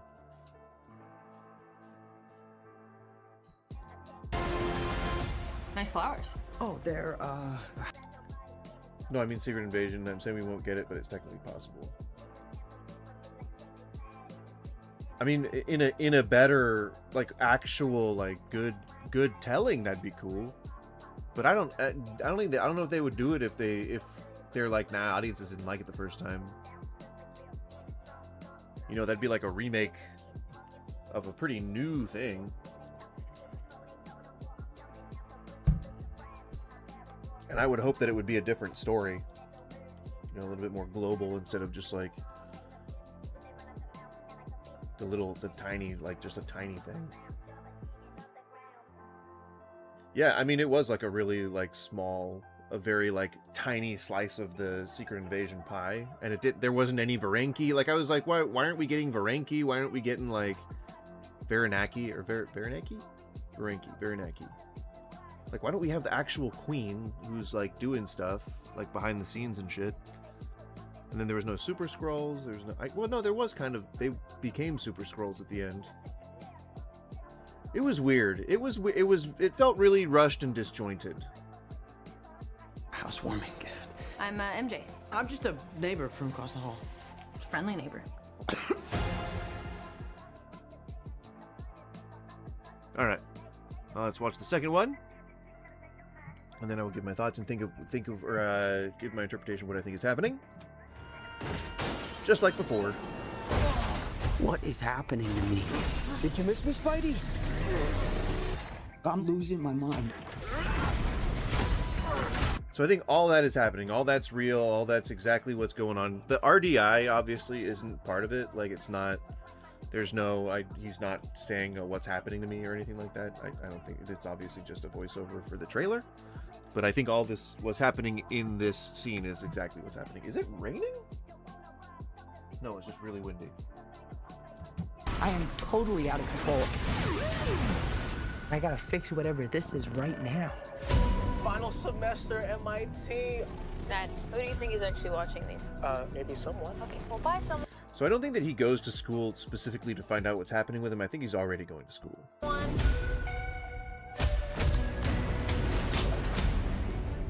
What the? Doctor. See? Did you see that?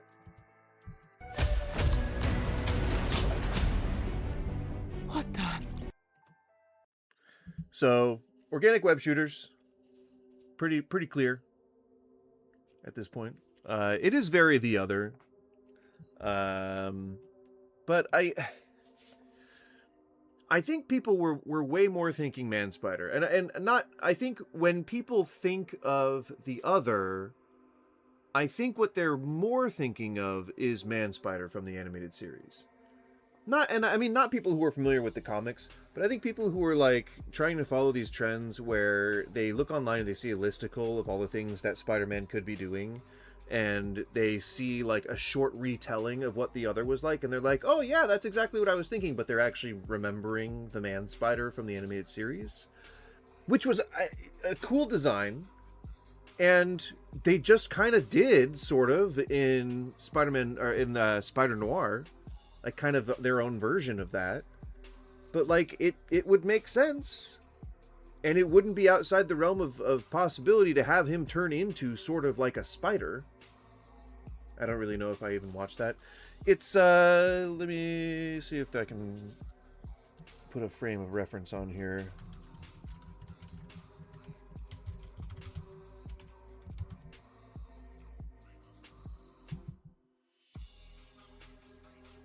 Picture was up. There you go. Man-Spider! But I really hope that at some point we get to see like some extra hands growing out of him. You know? Yeah, kind of like the Man-Bat. Exactly. A genetic mistake, you know, mutation. It could be that whatever, you know, Miles Warren does is like trying to discredit Spider-Man as a whole and like try to turn him into basically a version of the Hulk. But then it wouldn't explain anything else that goes on in this trailer. So it just that's just such a I don't think that's a possibility. But what is it? But what is happening? You know what I mean? Like, if it's not that, what is it? Is he just mutating? Did anything cause it? Like, was it the emerging celestial? Was it extra gamma radiation? Was it being gone? You know, it rewrote his DNA. Like in rewriting his DNA, it was like there's a mutation, and that's how mutants came about. All the people that blipped back are now have the X gene. Many possibilities, very few answers. Banner, you found a way to suppress mutating DNA, right? If you see me with this stuff, run. So could you get rid of the bad aspects but keep the good? How would you decide what parts of nature are good or bad? Sorry about that. You're not one of my students, are you? It appears we're facing. Ooh, 50% of the population are mutants. Now we're gonna need a House of M.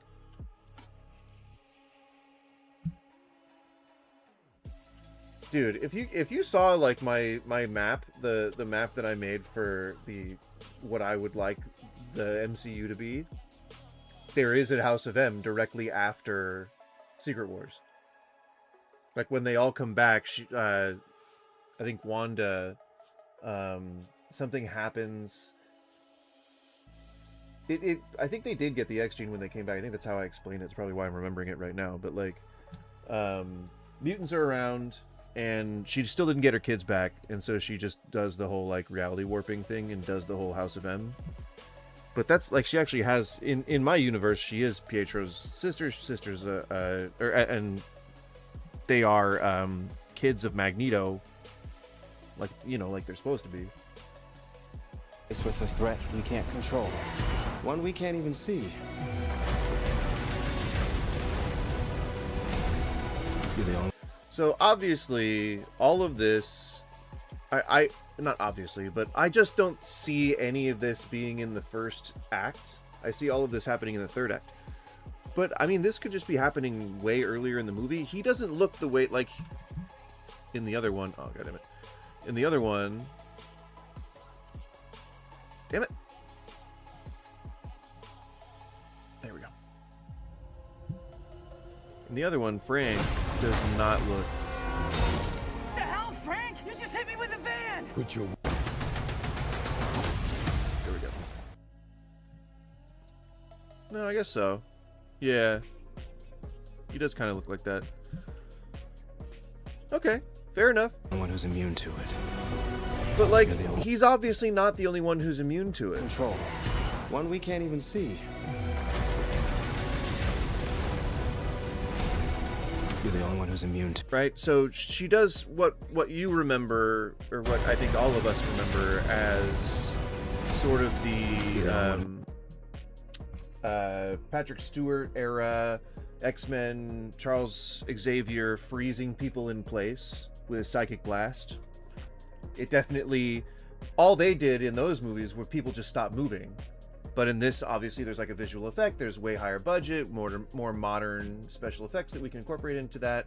And plus, everyone has to have, like, in those productions, people have to have a psychic projection. They have to have some sort of psychic manifestation of their power. Even if it's just something subtle like this, like just a clear thing, as opposed to like Psylocke would have like purple shit. Jean would have pink shit too. Like that's her. I think her color's like pink and red.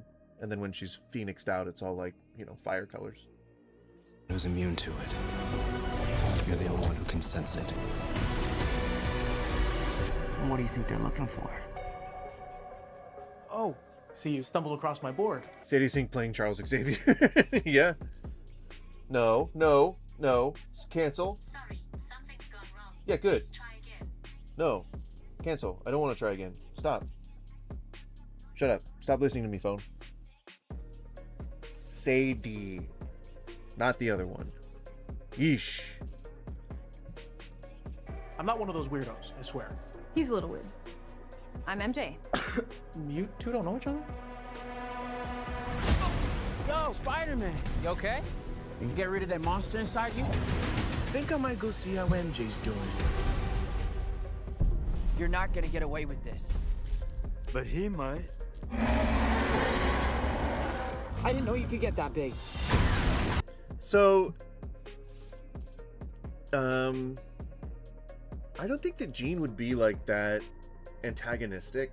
Like she's, I mean, I guess she, like, they've tried to reinvent her over the years a bunch of different times, and she's always kind of been like headstrong, but really disciplined. You know, like she has to keep her psychic powers in check because, and like they told her that from a really young age. She knew that from the time she was a kid to when she like became a hero. Like she knew that she had to keep her psychic powers in check, so she was always kind of monitoring, you know, her abilities and shit. She was, you know, and I guess maybe the term the term I'm looking for isn't headstrong. It's more like she was confident. She was confident in her abilities, but never antagonistic. Never like, I guess I should go pay MJ a visit.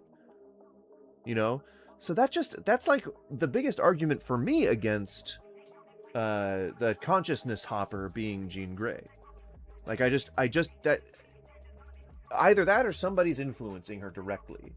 Because like she wouldn't, like, she's not just gonna say those words because you're like, you know, brainwashing her, that she's not straight up a bad guy.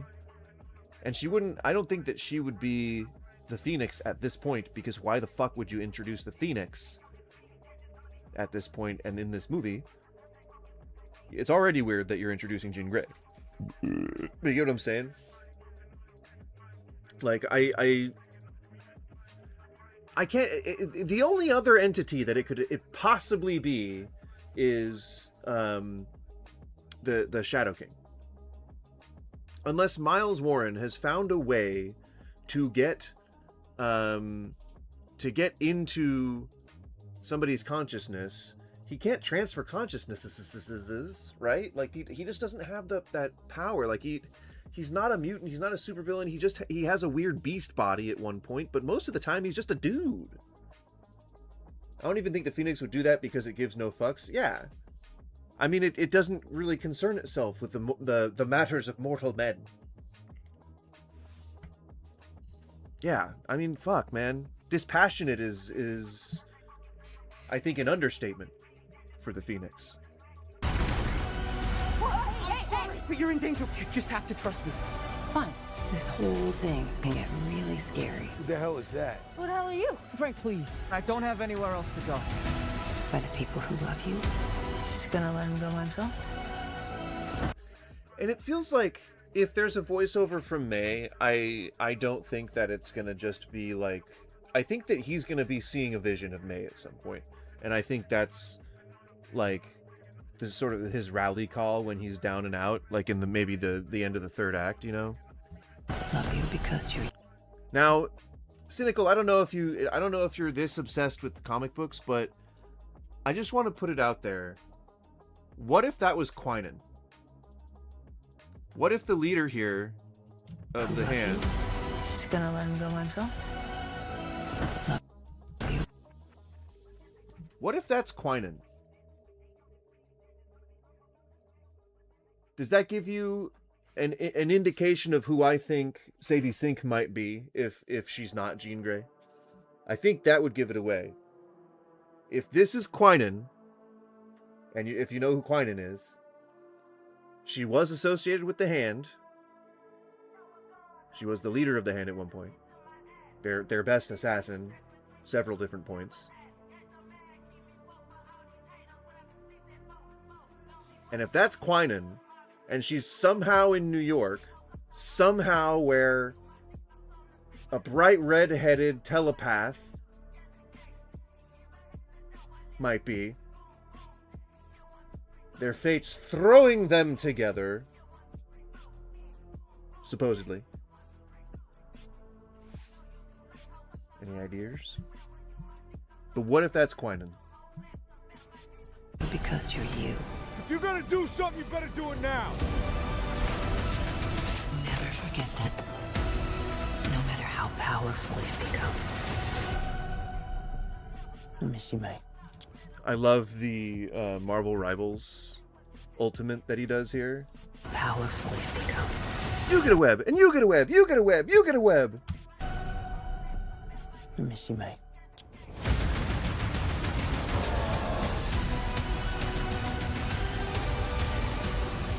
Huh. All right, just give me a sec. Give me a sec. I'm not in high school anymore. I think that she's proto-Psylocke. I think she's Betsy Braddock.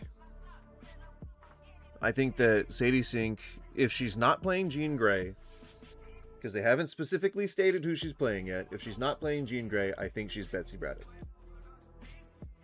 I don't think she's Firestar. I don't think that she's any of these extras. I think that she is probably a central character to the one of the final parts of the multiversal curve, but also someone who is well acquainted with both, mystical shit, multiversal shit.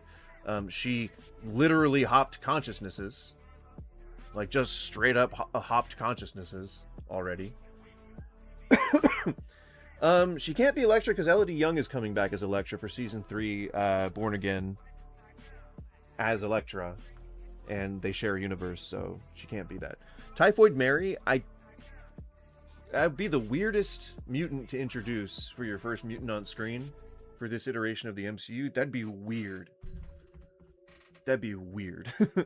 Though, I guess it would kind of tie in with Daredevil, since Kingpin's married to Typhoid Mary at some point, and he did just lose Vanessa. So it could tie them in. It could be like, hey, we're integrating everything, It's just so weird. It's so weird and I feel like Sadie Sink having a multi-film deal, I guess she could appear with, but also, why would she be with Kingpin? She wouldn't marry him in this universe because they're like 40 years apart. That's why I mentioned Elektra or Typhoid Mary. Yeah. Because she's supposed to be, in the comics, she's married to Kingpin. So it would be weird. Although they're still married. They were married in the Krakoa era. Yeah. Isn't that funny? What if they got together? She's 20 and he's 80. She could be his adopted daughter. Yeah, definitely. I would be way more ethical than them getting together.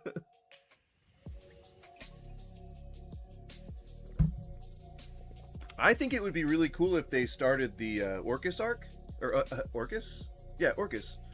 If they started the Orcus arc, did a whole Krakoa thing. Because now they got all these mutants. What the fuck are they supposed to do with all these mutants? More. Oh, did you stretch? You a big stretcher? It's so good for you. You ready?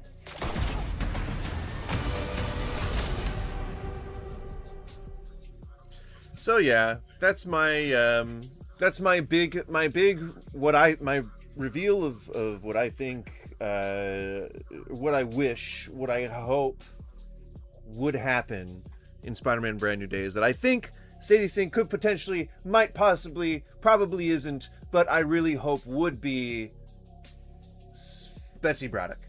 Not at the beginning of her entire thing. Not Spiral, not Psylocke, not having transferred consciousness to Quinin, not died, not come back. None of this stuff has happened to her yet, but it opens up a whole well of possibilities. Betsy Braddock means that we would be introduced to Brian Braddock. Betsy Braddock being a mutant means that we'd be introduced to the whole world of mutants without having to introduce one of the central mutants to the X-Men and not the X-Men, having to explain that later. She can just be an accessory character because Betsy Braddock's just kind of boring. Not boring, kind of cool, but only later on, right? And so you have her whole early history to play around with. If she comes out with a goddamn UK accent, although to be honest, I think Betsy Braddock grew up in America. She might have grown up in England and then just moved to America. Betsy Braddock. Elizabeth Braddock. Also, you know, since so many people like Captain Britain, it would make sense to have one of his direct relatives.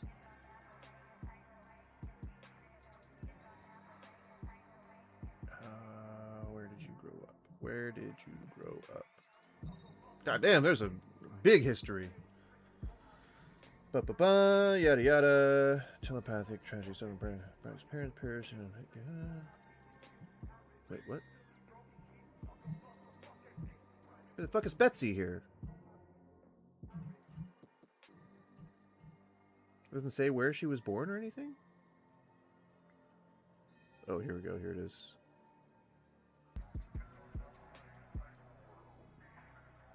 Sir James established a distinguished career as a research scientist, married Lady Braddock, and set up home at Braddock Manor. They welcomed their first child, Jamie, whose subverted genetic makeup prevented him from becoming the hero Merlin had expected. Approximately a decade later, the Braddocks were blessed with twins, Elizabeth and affectionately called Betsy and Brian. Okay, so in England. Okay. Yeah, okay, so she does have an accent. So if I hear a UK accent coming out of Sadie Sink, I'll know that I'm right. Alright. That's right. I'm doing all these hand signs that show that I am a graceful human being. You can see me Vogue, etc. Anywho, I feel like I did a good job of explaining all that. We meandered. Go home. We meandered constantly. We went off on tangents, and I didn't complete any of this. I didn't complete the movie. But basically, if you know, if Quinan's involved, then that would be cool. She could, like, I don't know. I don't think that that's a thing. I don't know. I don't know how that would all tie together. It really just makes more sense that this is kind of a more straightforward story. Like, you know, he's just dealing with a lot of trauma and a lot of shit that's going on, and he's just not able to find himself in the world. Gorgon? Like the Gorgons? Like the Gorgons?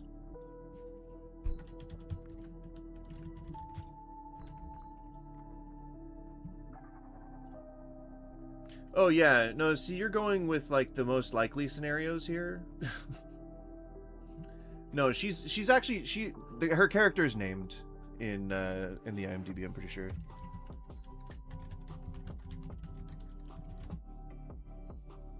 Like I'm pretty sure that she has a named part,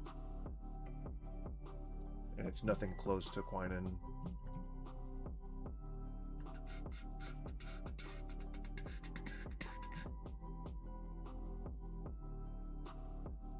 Oh yeah, I forgot Ramrod's in it.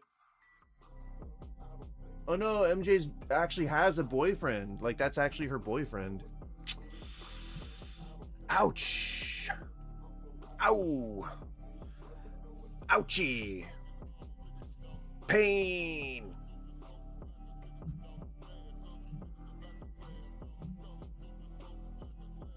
Where the hell? Where is she? She's not even on here.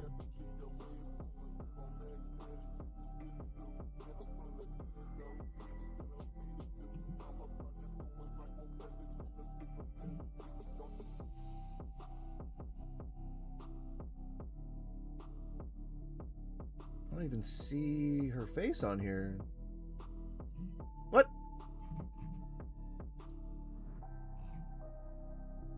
What is this travesty? Who is the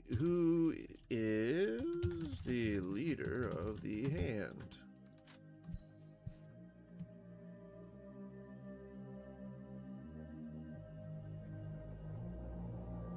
Mariko Yashida. Do you remember that? Do you remember that name? I do. Think back to The Wolverine. She was in it. Yeah, it sucks for Peter being non-existent and then forgotten after he came back. Yeah, for real though. Daredevil was for a bit, Kingpin 2, but I don't remember everybody that's been in control of it. Of the Hand?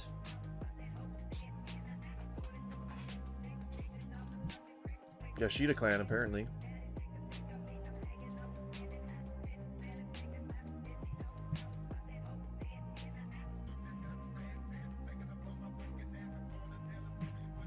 Well, shit, we got there. Yeah, during the Shadowland event? Oh. Well, holy shit.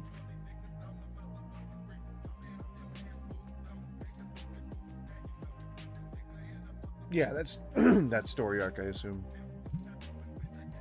So yeah, I think I'm not quite certain about why the Hand is involved, and it could be like Miles Warren is like, you know, that's his personal army, because maybe he like works on their like all their genetic, because they resurrect themselves, and in the second season of Daredevil, he like kind of set back their operation a little bit, because Barakuskai was, I guess, taken off the board when Elektra fell into that pit, but they were resurrecting her at the end of the season, so I don't know what their powers are. I don't know like what their resurrection powers are like right now, like in terms of the Hand from the Daredevil show. But I know that perhaps they probably still, or I think they might possibly still need some assistance when it comes down to like them being living corpses, essentially.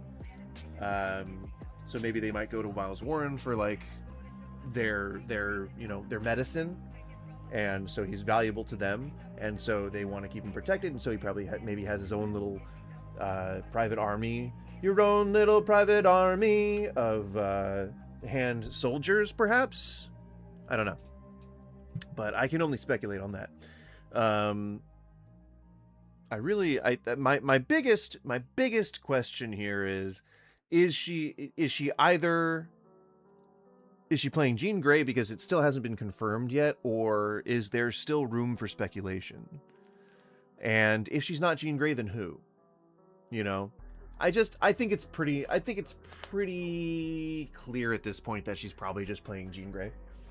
I still have to wonder why. I'm still a little confused as to how they're going to explain her being a villain in this. If it's not Miles Warren, if it's not someone bigger, if it's not some, hidden villain behind the scenes, because Tombstone wouldn't do it for me. Like, Tombstone is just a gangster. He's never been anything more than just a gangster. Like, he's not a big orchestrator of events. He's not someone who's a super villain. He's definitely a super in terms of, having unbreakable skin. He's very much like Luke Cage, but like, I don't know. Like, he's not a top level villain. I mean, he has been, definitely, but he gets like other villains in his team on his side and shit. I said this before, but I want the Hood to show up. You want the clothing garment, the Hood, from the villain, the Hood, or you want the character who was in Ironheart himself to show up? Because I think didn't he get killed at the end? Like, didn't they take him out? Didn't what's his face take him out? Mephisto. Pretty sure, isn't that what happened? Like, he got taken out, I guess. I think he burst into flames or something. I don't remember. But like, what's her face made a deal with him. But yeah, so that's where I'm at. It's a confusing place to be, but I'm really excited to see the movie, and I'm very excited to find out what the twists and the turns are. And I don't think that like I'm very interested in being like, oh, I was the first person to say this or that, but I would feel pretty fulfilled if my speculation came true. Parker Robbins, yeah. But I would feel some fulfillment if my speculation came true, because every time my wife puts on a goddamn movie, like, I can always like guess the plot. I can always be like, yo, I know exactly what's happening here. And then like I just say everything, like and it happens, and then she's like, you gotta stop doing this. But like, it's, I think, what is this phenomenon? So basically what I think I'm saying is that I really wish that the fan speculation came true just once, because I want to see that big epic comic book shit happen on screen. I don't want it to just keep living in our minds. Like, when I was a kid, I know that like the biggest thing that happened for me was when, in terms of like narrative storytelling, was when the superhero comics went on to the big screen. When Spider-Man came out, Iron Man, all that kind of stuff. I was like, yes, finally, holy shit. All of my favorite shit's like going onto the screen, and I can actually see it in movie theaters now. The next best thing would be for superheroes to become real in real life. You know what I mean? Like, that's the next step in the evolution. That'll never happen, but you know what I'm saying? Like, that was the cool thing to me. And like, I just now I just want to actually see them do comic book level stuff, you know? Like, you see all this wonderful artwork that's made by these really, really talented people, and that's also what I want to see on the screen. You know, I want to see these huge set pieces. I want to see like this. I don't care if it's all on a green screen. But like, preferably it would be like somewhat practical with being touched up with digital effects. But you get what I'm saying? Like, I want grandeur. I want like a you know, universe spanning stories and stuff. You know, I feel like we kind of started to get there, and then people were like, nah, you know, I want more ground level shit. And then the MCU was like, and then like did this like fucking left turn. But you know what I mean? Like, I want those visuals. I want the disco lights. I want, if fucking Supergirl, if all they did was they took this thing to Tom King, they took this thing to the director and said, do Tom King, do this, do exactly this, exactly the visuals, as close as you can get with who we've got, and just do that. Then you wouldn't, like, the movie would be so fucking spectacular that people wouldn't even have time to be misogynist about it. Fuck, man. And then Cream of the goddamn Yellow Hills wouldn't be like a Ravager from goddamn Thor. Like, Jesus Christ, guys.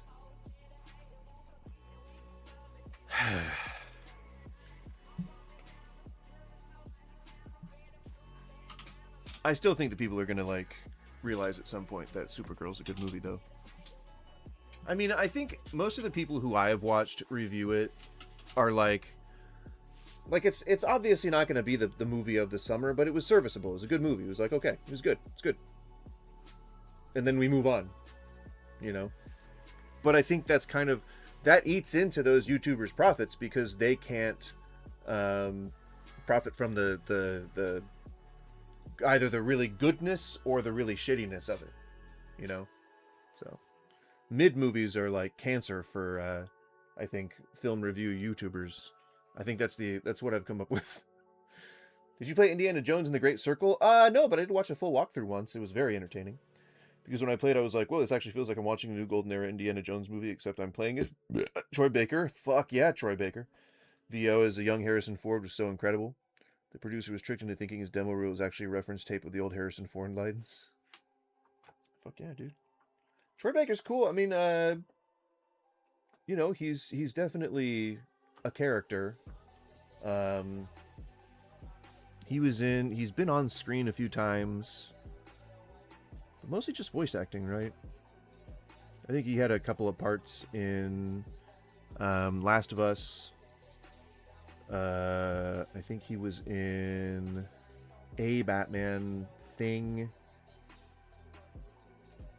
Yeah, I'm not sure. He's been in a few things that have kind of like honored him for his voices over the years. But yeah, I don't know. I don't really. I haven't seen him do much more other. But I think he's capable. You know, he does some live plays, doesn't he? He's been on some streams.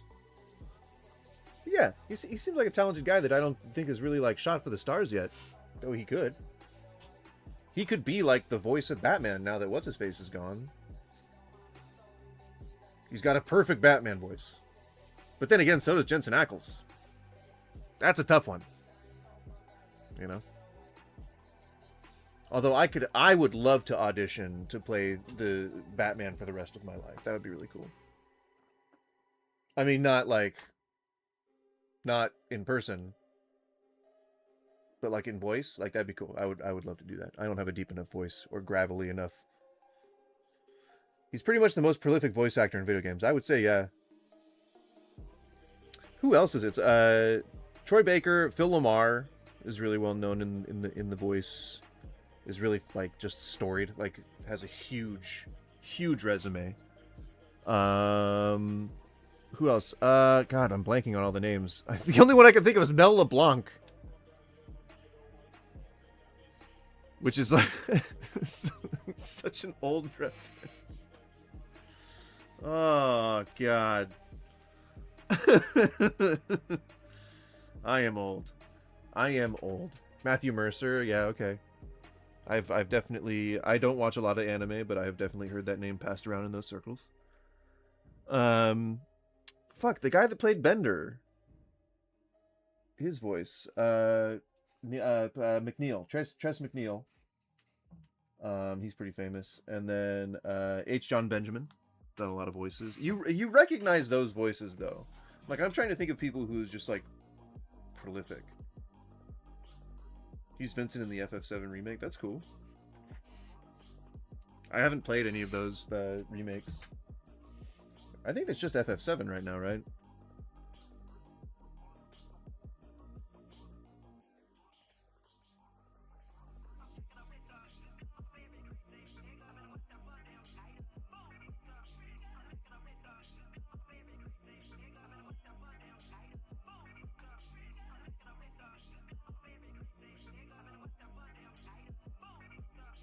Oh, hang on. Sorry.